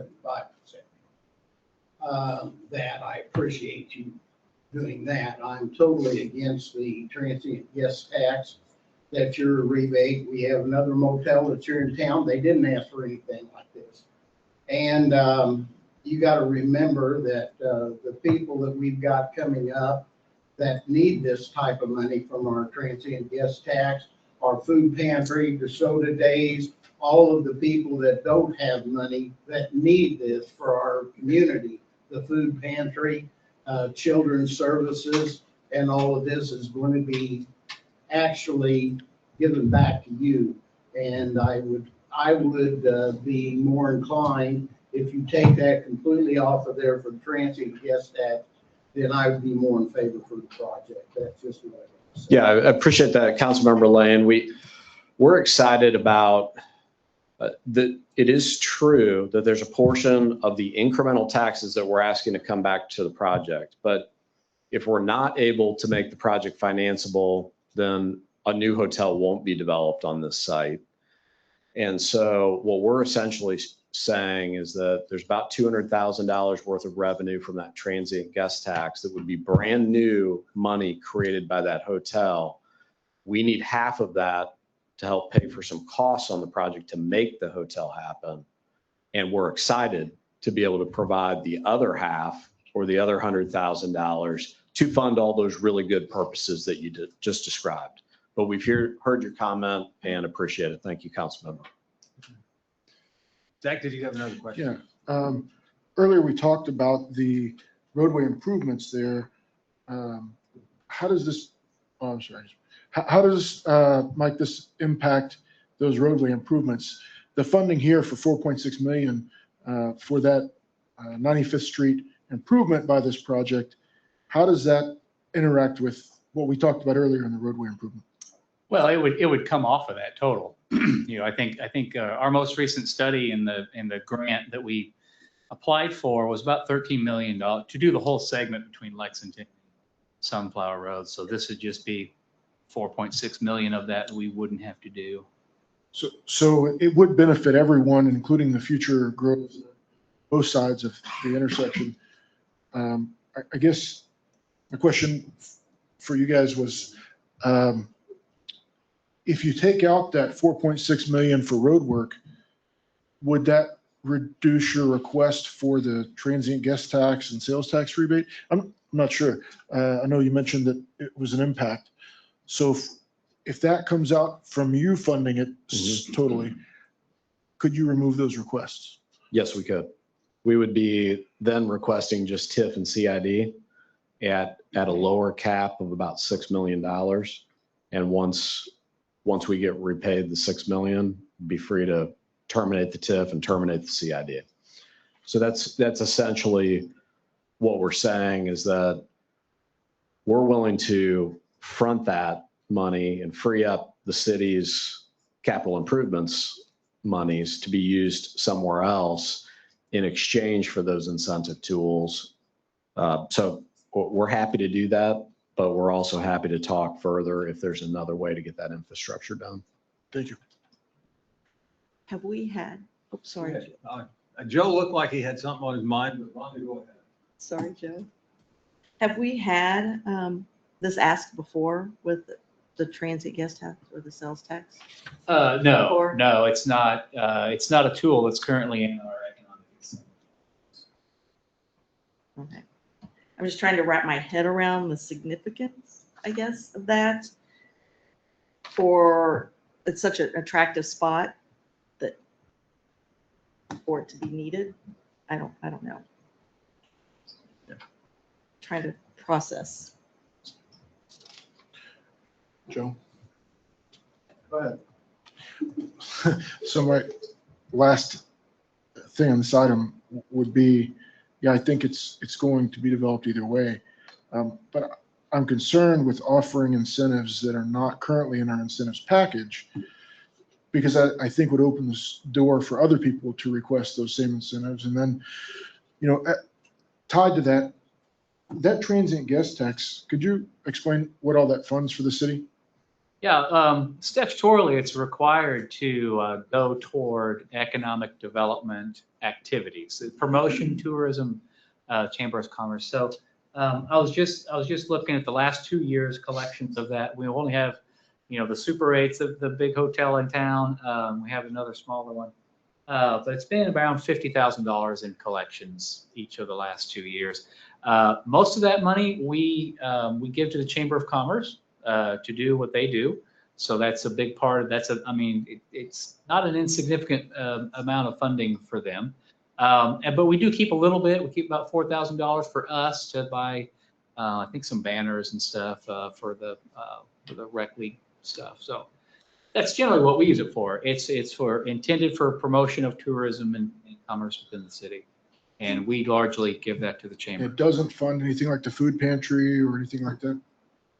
Not directly, no.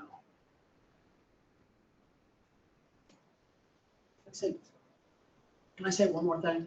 Sure. And to your point, good question. We are asking for a couple of things that aren't typically done, I guess, in DeSoto, right? With the transient guest tax. But we're also being asked to do, that giant improvement on 95th Street that's not typically done by a developer either.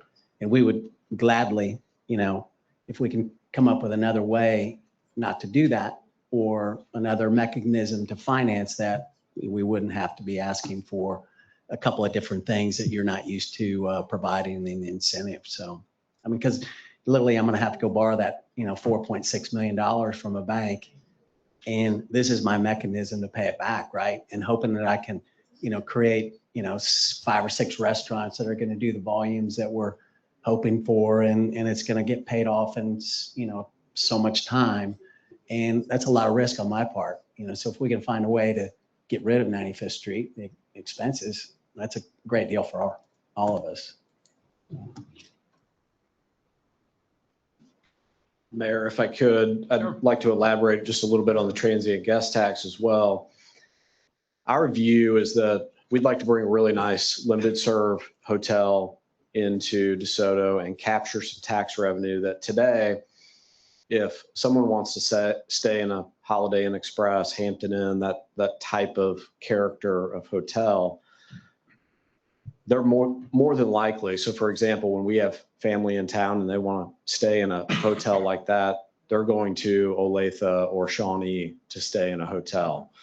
And so we'd like to have that hotel asset here, generating the revenue and generating another $100,000 of transient guest tax to fund all those items that Mike just outlined that are currently being funded by the approximately $50,000 from the existing hotels. So those are dollars that it's a term called sales tax leakage, or in this case, transient guest tax leakage out of the community, because we don't have the asset here. And so we'd like to bring those dollars into DeSoto, have those folks spending the night here, then waking up, grabbing a bite to eat in town, which, that just generates more and more tax revenue for the local community. So that's why we're asking for it. And, again, just to reemphasize, the need for the sales tax rebate, the transient guest tax rebate, is due to the public infrastructure burden.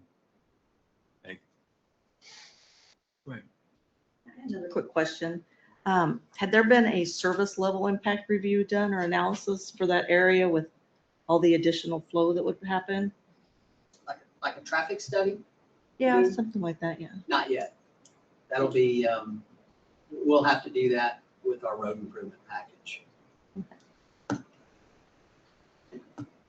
Were you talking more like a market analysis as a need for the retail, or? I think more as in for like the fire department, Traffic the police volume. department, like Oh, that okay. additional activity that could occur, with convenience stores, potential, theft or need for emergency services. Okay. That would be need for city services to support, or public services to support the development. I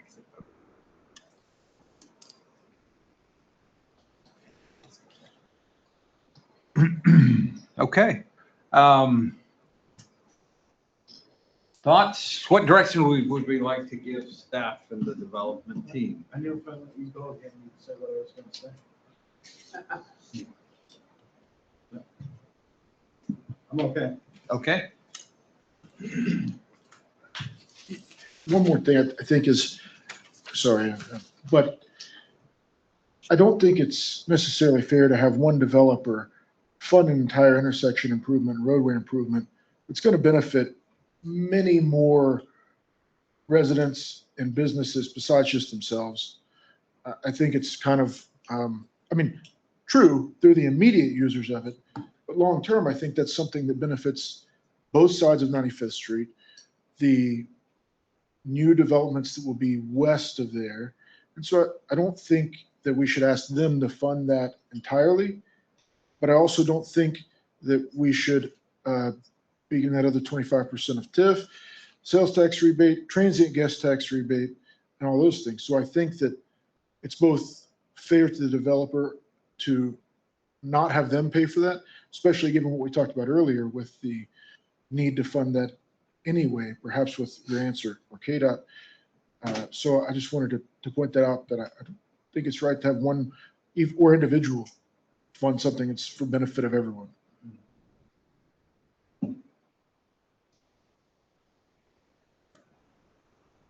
I promise that's all I have to say on this.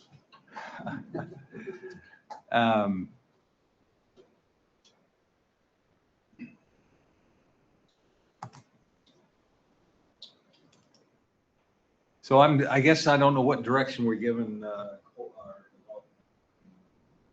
back to the drawing board, or let us work on trying to find the means to fund 95th Street, or give you the timeline for when we will have 95th Street funded. I guess that would probably be what I'm hearing. Is that a fair statement? Yes. Yes. And to your, what would you need as far as a timeline for your project to remain viable? obviously we said, we'll get it in 10 years. That probably wouldn't work for you guys, right? So what are you looking at for your timeline that we would need to have it funded by? I mean, tomorrow is not going to happen. So what's your timeline? Could we just have 15 seconds to think about it, but could we have, if we did this simultaneously, within say 12 months, if you started your project within 12 months and then we're working on our project, so it's kind of simultaneously done. So maybe it's done in 18 months, maybe? Is that? Yeah, we're looking at me. Let me offer an alternative, because we really haven't vetted really much of this. I also recognize a little bit unfair to just say you got to pick up the whole bill for this whole thing. Our kind of general practice and policy in the past with everything we've done is if development is causing a need for an infrastructure thing, a negative impact developer has to pay full freight for all that. So in my mind, fair to ask the developer to pay half of that road up to his property line seems like a fair thing, notwithstanding the other benefits of incentivizing good economic development. I would just remind you that we do have the 95th Street as a pipeline project in the CIP. We do have funds in the out years to start doing design and start doing some of these things. We do have, we're hopeful about outside funding sources. So I see a scenario that where the city could say, we'd love you for you to do all the stuff that's on that all the way, but we'll pick up half of that tab, and so if instead of a $6 million thing, maybe that becomes a $3 million thing, and then we can start talking about some of these other. That's just one thing, just in the horse trading business that we could look at. So I think there's an understanding that there's an overall general public good. There's also that something like this would be a really good kickstart for that whole corridor, right? So that we're not looking at a 10-year thing. It'd be a good thing to get that done. There's a need probably today for that traffic signal. Just keep in mind those sorts of things. I do hear kind of an aversion to using tools that aren't already in the toolbox. For the reason of precedent setting. There's a resistance to the overall scale of it. But then I'm also hearing kind of an acceptance, maybe a willingness to consider the TIF. And that's kind of an important distinction because a TIF designation is there's a couple more steps involved. We're going to have to make a finding that the property is blighted. It's not already in an area that we can just do TIF, so there's a blight finding that we'd have to do. It's a little bit more involved.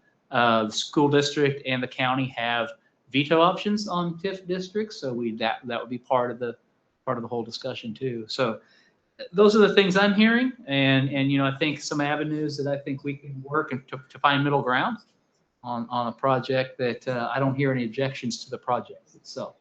The nature and the nature and extent of what's being proposed in terms of the commercial elements. You do. Oh, no. I think your idea is great.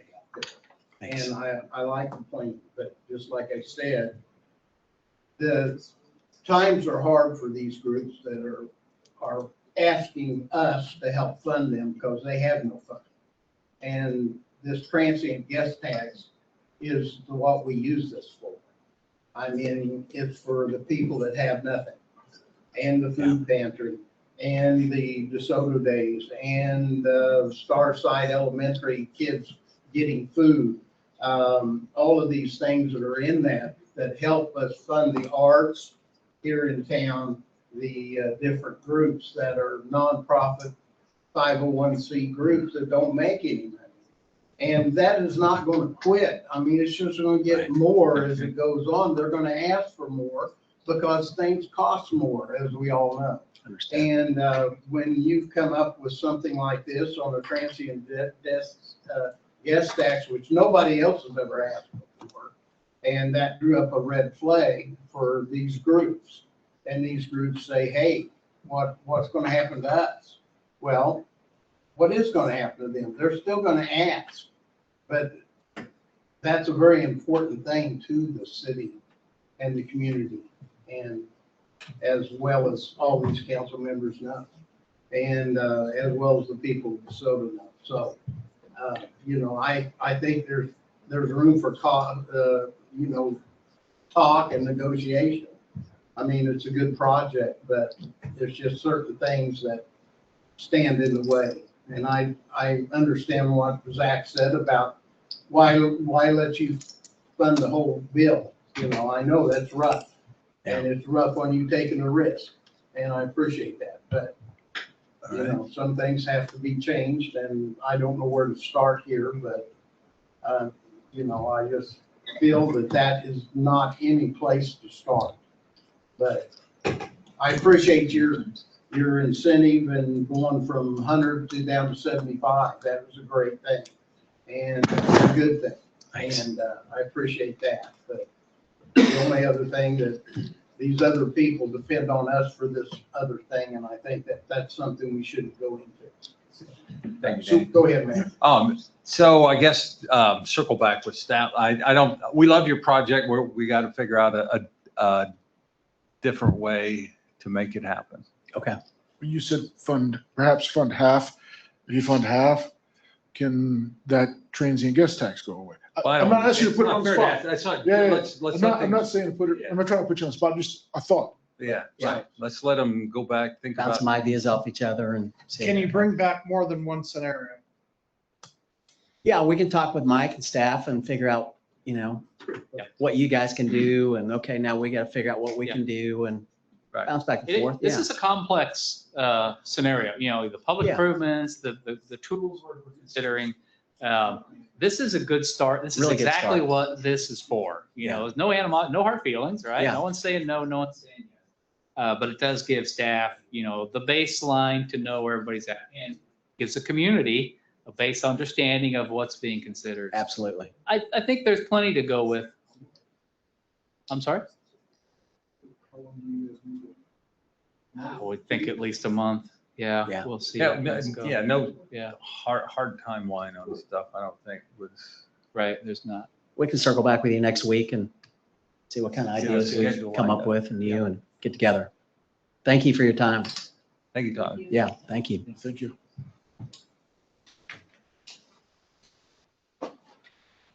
Is there a motion needed on that? agenda item? Nope. No, it's just information. Yep. Thank you. Thank you. Item F, consider main lift station generator replacement. Mayor, council members, thank you. As you notice in the write-up, we're having issues with the generator of the main lift station, which is down by engineered air, which basically takes all the city's flow with the exception of what's south of K10. So all of our sewer flow is going to the main lift station that gets pumped to the wastewater. We've been having issues with the generator there. It leaks radiator fluid. The pump is internal to the engine, and so it's very expensive to fix. It's also not that reliable brand of generator. We were fortunate enough when we did improvements to the water treatment plant that we had to replace the existing generator out there with two larger generators. The generator to water treatment plant, I think it's a CAT, which is a very reliable, and it's been reliable the whole time we've had it at the water treatment plant. Tonight, what I'm asking for in lieu of buying a brand new generator for the main lift station is to have Garney remove the existing generator, move the one from the water plant and install it, and then have Gavin Electric make the connection to the lift station. Talking with Garney, that cost is $78,224. And I talked with them about a week ago to make sure that price was still good. You're looking at probably over between $100,000 and $200,000 to buy a new generator. So we're fortunate enough that with the improvements to the water treatment plant, we do have a generator that's reliable that we can use to move to the main lift station and replace the existing one there. So tonight I'm asking council approval to approve the dollar amount of $78,224 to replace the existing generator at the main lift station, and then to give Mike the authority to sign an agreement that Garney develops for this work. Okay. Any questions? What size generator is it? What's that? What size generator is it? That I don't know. Yeah, I was. It's not a small Pretty generator. big. Well, I mean, if you've been out to the water treatment plant, and you've seen that's the I size. only asked because I actually just yesterday had to get a quote for a 150 kVA, 120 kW portable generator, and it was a whole lot more than what you're asking for. Yes. So, So we were yeah, it was fortunate like enough to have one that we could 300,000. use. Right. Yes. Yeah. Is the pump okay? I didn't hear the part about. So the problem with the existing generator is the pump for the radiator fluid. So every time it kicks on, it leaks. And so you have to stand out there and continually refill the generator. Oh, okay, so Yeah. the problems with the The pumps, generator. the pumps in the lift station are fine. okay. It's the pump within the generator. That's why we Oh, can't the use it. pump within the generator, okay. Yeah. So the pump is okay, so what, if Yeah. you replace the generator, we're good to go, right? Correct. Okay, I'm sorry. Okay, I understand. Yeah. Any other questions from council? We have a motion to approve this expenditure. I second it. I can't make the motion. Oh, I'm sorry, I thought he said that. No. Go ahead. Motion to approve agenda item 4F for the generator replacement. The amount? Second it. All right, we have a motion and a second. Any discussion of the motion? Just to clarify, that is for an amount not to exceed $78,224. Is that correct? Just checking. All right. Okay. Patterson, Yes. Bradley, Yes. McCracken, Yes. Sabo, Yes. Lane, Yes. motion carries. All right. Thank you, Joe. All right, item 5, we don't have any executive session, correct? Correct. All right, so advisory report, city administrator. Nothing tonight, Mayor. Thank you for allowing my absence at the last meeting. I was able to attend my daughter's graduation in Wisconsin, PhD in chemical engineering. I knew early on she was smarter than me. Don't tell her. Thank you. All right, city attorney. Nothing for me. All right. City planner. Nothing All there. right, city engineer, I'll stick to that corner. No. All right, Thank you. all right. Assistant city administrator. Sweet. All right. Joe, I'll start at your end tonight. Anything for the Wow. group? Wow, thank you.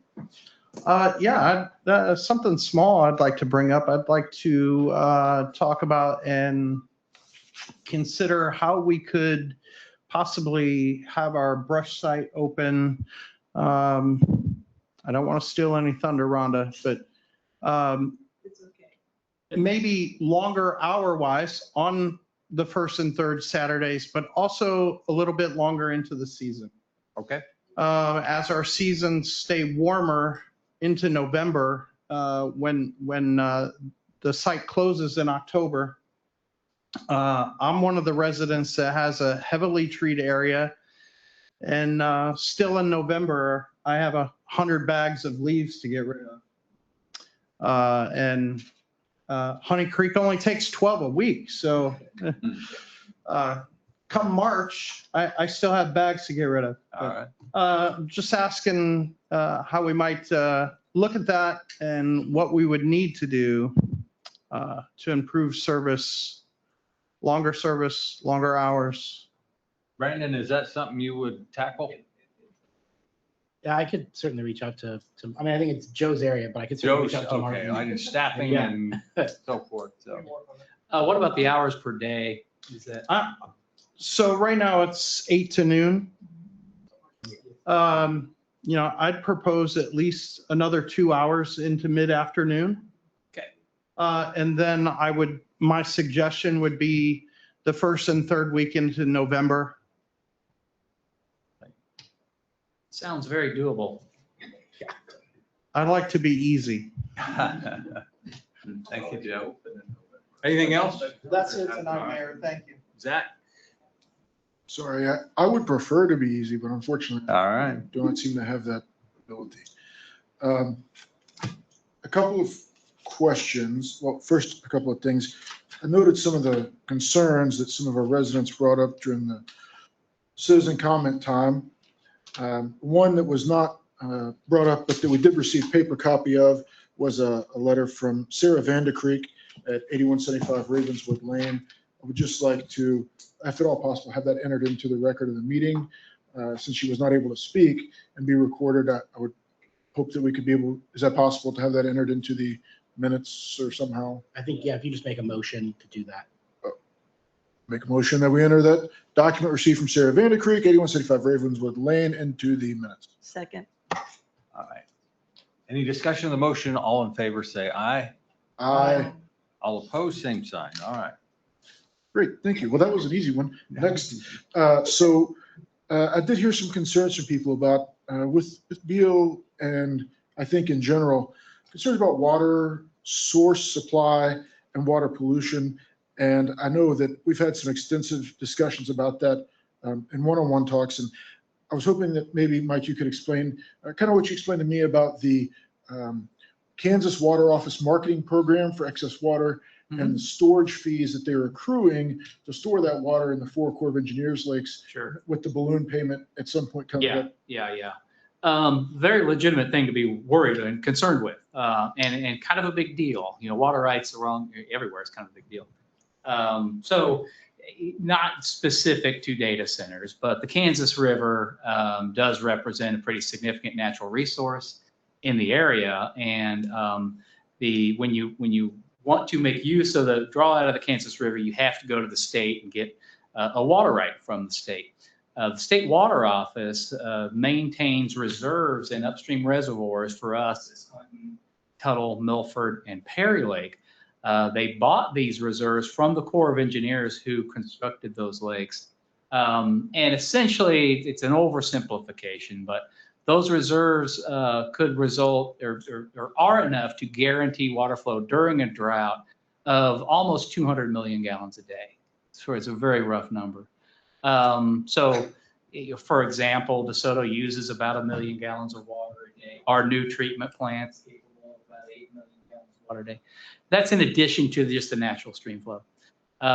So, you know, on an average day, averaged out over the year, more than 95% of the water that comes in the Kansas River flows straight by on into Missouri. Obviously doesn't get used. Clearly, that's not the concern. The average day is not concerned. But the message is that whatever water is used by whatever facility exists in the city of DeSoto, Panasonic's probably a real good example. They use more than 1 million gallons of water a day, or will once they're up in the full production. Most of that's for cooling of their big facility. You know, they don't use any water in their production of lithium-ion batteries, so it really is cooling. That water we take out of the Kansas River, we treat it, deliver it to the end user. Then whatever wastewater comes out, it goes through our wastewater treatment plant and gets discharged clean back into the river. So we're not allowing a big use of groundwater wells, even to supplement anything like that. The water really does come from that essentially renewable source that's represented by the Kansas River. Now, that's not the case everywhere. Western Kansas, there's water problems. In the desert, they ran out of water. That's the truth. But for us, in our situation, that's the case. That resource is a very significant natural resource for the area, and it's nowhere near tapped out. Okay, and then for the wastewater concern from the citizens, I know we talked about the way the industrial wastewater treatment plant would work. Yeah. And how that water would be cleaner than the water that's used from the river. But what about the pollutants? Does that? Yeah, so you know, what you hear, the concern with wastewater discharge from data centers specifically, but it also applies to any large industrial user that uses evaporative cooling to cool their facility. The type of wastewater that occurs is really a concentration of what's already in the treated water that you give it. So evaporative water cooling generates a higher concentrations of the calcium and the normal stuff that's in drinking water. It also contains agents like anti-algae agents and anti-scaling. Some of those agents that are placed into the cooling system. These are well-known contaminants, and they're in levels when they come off. They're in levels that aren't appropriate just for regular discharge into a stream or into the groundwater. They have to be managed, and the trouble with that type is that those contaminants are not removed by any biological treatment process. And the city's wastewater treatment facility is a biological treatment process. It takes biological matter that's in normal domestic wastewater. Bugs are the ones that treat it, and then we let it go. If we did that with the type of industrial wastewater, first of all, it's too dilute. There's not enough biological elements in it. And then that type of treatment isn't great for removal of those specific contaminants.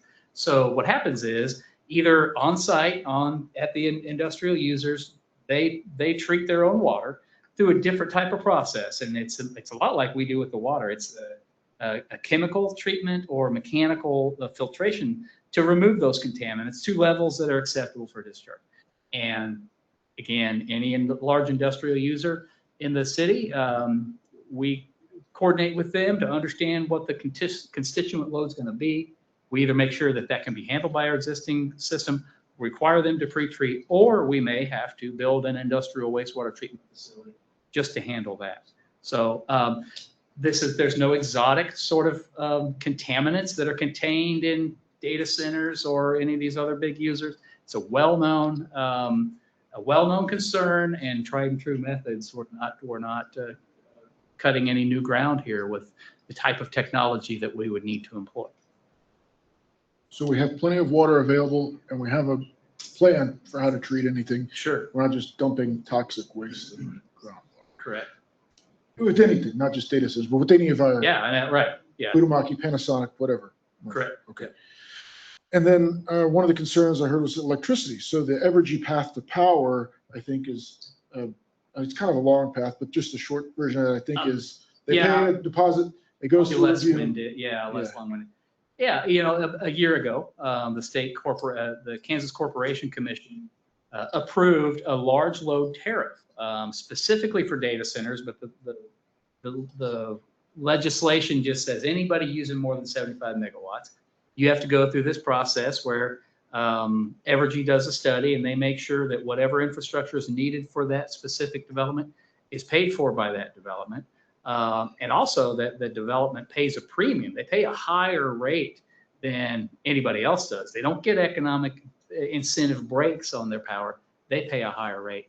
And it really is to ensure that there's a full cost recovery model applied to any large user that comes in the state. And it does statutorily assure that the cost impacts associated with bringing the power or generating the power to large load are not spread among the regular base, the ratepayers in the territory. Thank you. And I know I'm keeping the meeting long, but we've had a lot of concerns from citizens and we only meet twice a month. I felt like it was important to get that information out there. Yeah. And I know people are concerned that as city council, maybe we weren't listening to them, but I wanted to make sure they knew we were listening and we did have answers. Maybe we didn't publish those as well as we could have, but these are considerations that the city is taking into account. Yes, absolutely. And Patrick, I'm sorry, I probably should ask you this earlier, but I just want to make clear from the city's perspective legally, what can we control? If a property is zoned and compliant with law, regulation, and code, does the property owner have the right to full use and enjoyment to build how and what they want, or can we? No, if it's zoned properly, that's considered a property right under Kansas law. And if we tried to take that away, we would get sued, probably lose that case. So even if we don't like what they're building? That's correct. We can't stop. That's right. I know that answer. Just making sure that I was correct in knowing that answer. Yeah. I wasn't mistaken. And what about the neighbor's rights when someone's building something? How does that play into a property owner's rights under Kansas law? How does that play in the neighbor's rights? Well, with zoning, there are Kansas court cases that talk about, when you're making zoning decisions, which ultimately that's what this is about. This property zone and a data center is allowed. There are cases that say the planning commission and the city council is not supposed to make decisions based on, and the word's hard, but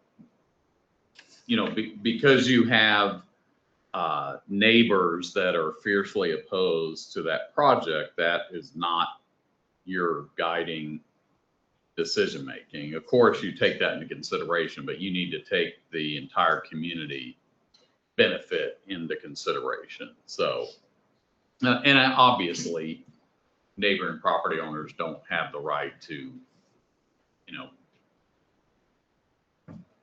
block the project, or, I know there's been talk about moratoriums.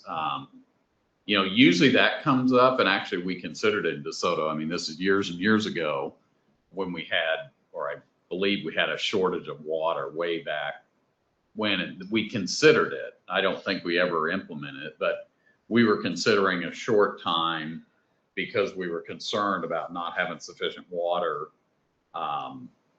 So that would be an example of, if the city truly was in a position of running out of resources like water or sewer capacity, a drastic situation like that. But just to decide that, because these are, a lot, there are a lot of concerns raised about, and that would not be a basis for a moratorium. Okay, last thing I had was about the concerns for infrasound and low frequency noise. That's not necessarily for you, but we heard that tonight from quite a few citizens, and I've also brought that up before. I think it is a concern. Obviously, public health is a compelling governmental interest in regulating what's necessary to ensure proper public health and safety.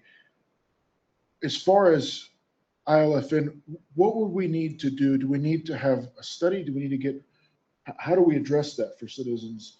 I'm at a loss because there's just not a lot of, that I can find, peer-reviewed scientific data on that. There's a lot of YouTube videos, but there's a lot of crazy YouTube videos too. I'm not saying these are, but to the point being, there doesn't seem to be a lot of scientific information. So how do we address that?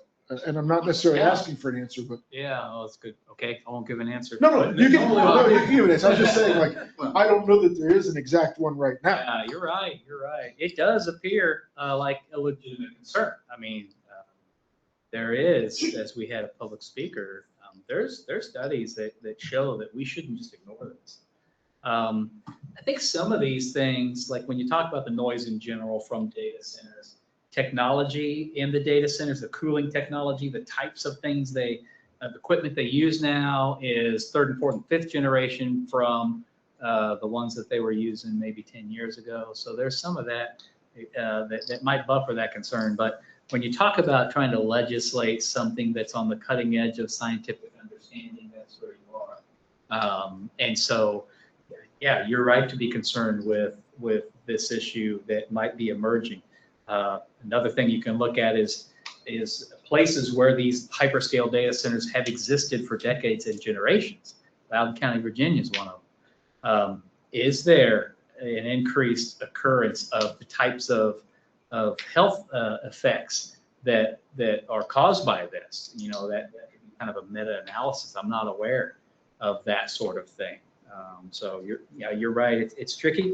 I think it's worth looking into. There are experts on things like this, I think we need to pursue it. I think we need to reach out to those experts, get this information, and proceed with something like, what does our noise ordinance say? We've kind of copied it from somebody else, but let's figure this out. So if appropriate, I would like to make a motion that we have city staff do some research and come back to us with costs for hiring out that research or whatever is needed. Happy to do it. Yeah. If I don't need a motion, I won't. I don't think you need a vote. I think. Yeah. Could you please do that? Thank you very much. I appreciate it. Maybe get our summer intern on that. So, and again, I apologize for making this council meeting last so Well, long. I agree with that. I would like to see something on the low noise stuff because I haven't saw anything on that. And that's something I am concerned with, and I would like to know more. Yeah. But like you said, I don't, some things we may not know for another 25 years. And as the edge changes as we go forward, I mean, things could change on that too. And there's a lot of unknowns, and we're right in the middle of the unknowns. again, I apologize for making it last so long. I just wanted to make sure we were addressing citizens' concerns and making sure that we're not ignoring anybody's feelings or thoughts in the community, and that we're properly representing them. And that's all I have. Thank you very much for the time. Rhonda?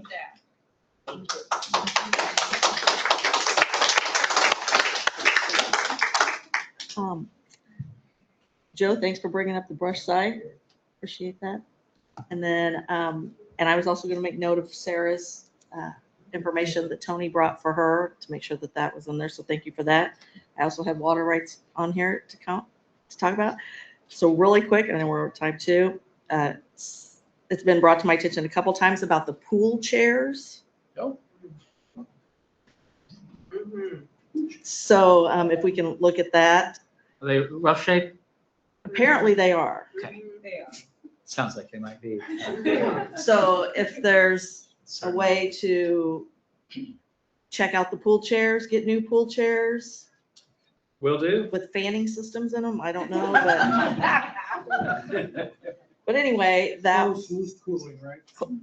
Yep, exactly. And then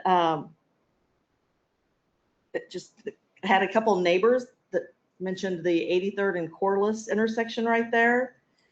I do travel that quite a bit. I guess I didn't think about too much, but the concern with the westbound traffic, where if you actually stop at the stop sign, you can't see the traffic because of tree, weeds, the hill. So you actually have to pull out. We did a test run of this today. Had to actually pull out, and the front of our car was almost in the road, and a car was coming that wanted to turn left. So if we can look at that, I think that's like that on Waverly. Also, I don't go down Waverly as much, but another neighbor It gets said that way on Waverly as well. But just brought that up. If we can take check care of that out. I Yeah. don't know, Sure. if you can shave the hill a little bit, the tree come down. I don't know, which the power lines are going through the tree. So that was the other one. I hope these folks are listening that brought these to my attention. And then a couple just really exciting things. I just want to congratulate the DeSoto High School baseball team. They just won regionals and will be moving on to state. So I'd like to congratulate them. And also congratulations to the seniors from DeSoto High School for their graduation. Went really well. And then I don't know about the girls soccer team, but they were playing for their chance to move on. So did they? Oh, good. So the high school's having a lot of exciting things happen right now. So appreciate community support on that. I just wanted to give them a shout out. And again, thank you to the crowd. I know some have filtered out, but means a lot to have everyone come here and speak, and definitely gives us some notes to take, and appreciate any information that you've talked about as well to bring us copies, because I'm not a great note taker. So I heard from somebody online that they had their hand up during the public speaking and they were not. Oh, in the go-to meeting? So there's that.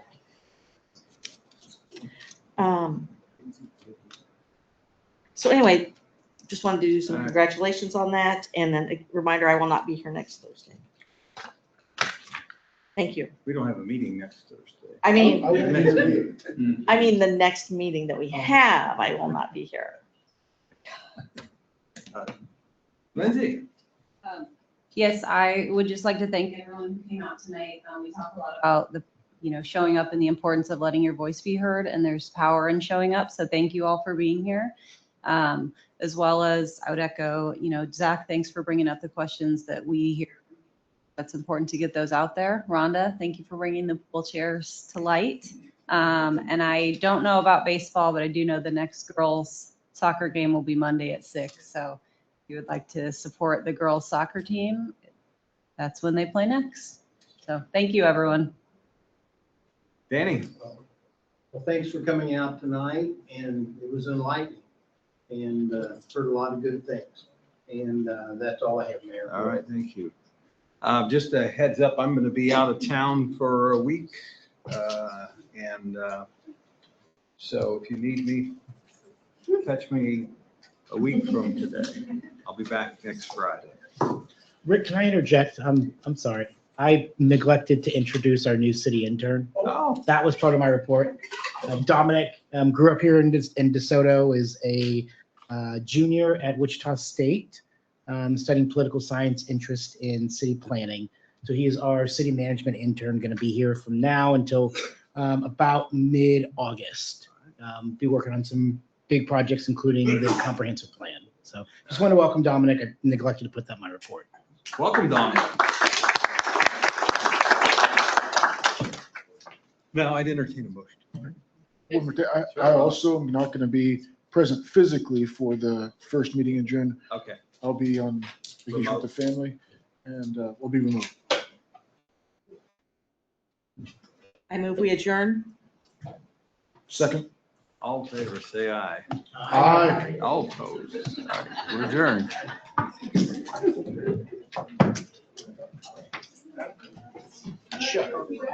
Edgar Buckley.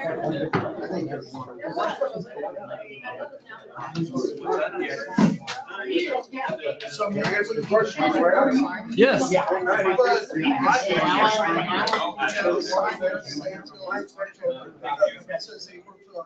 Let me look. Let's look.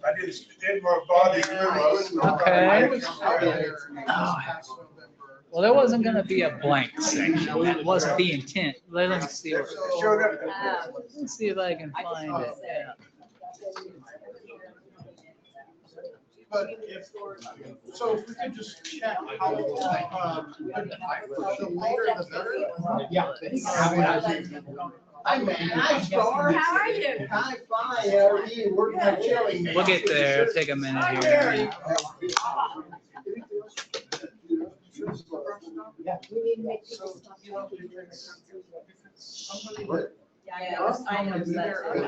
No talking.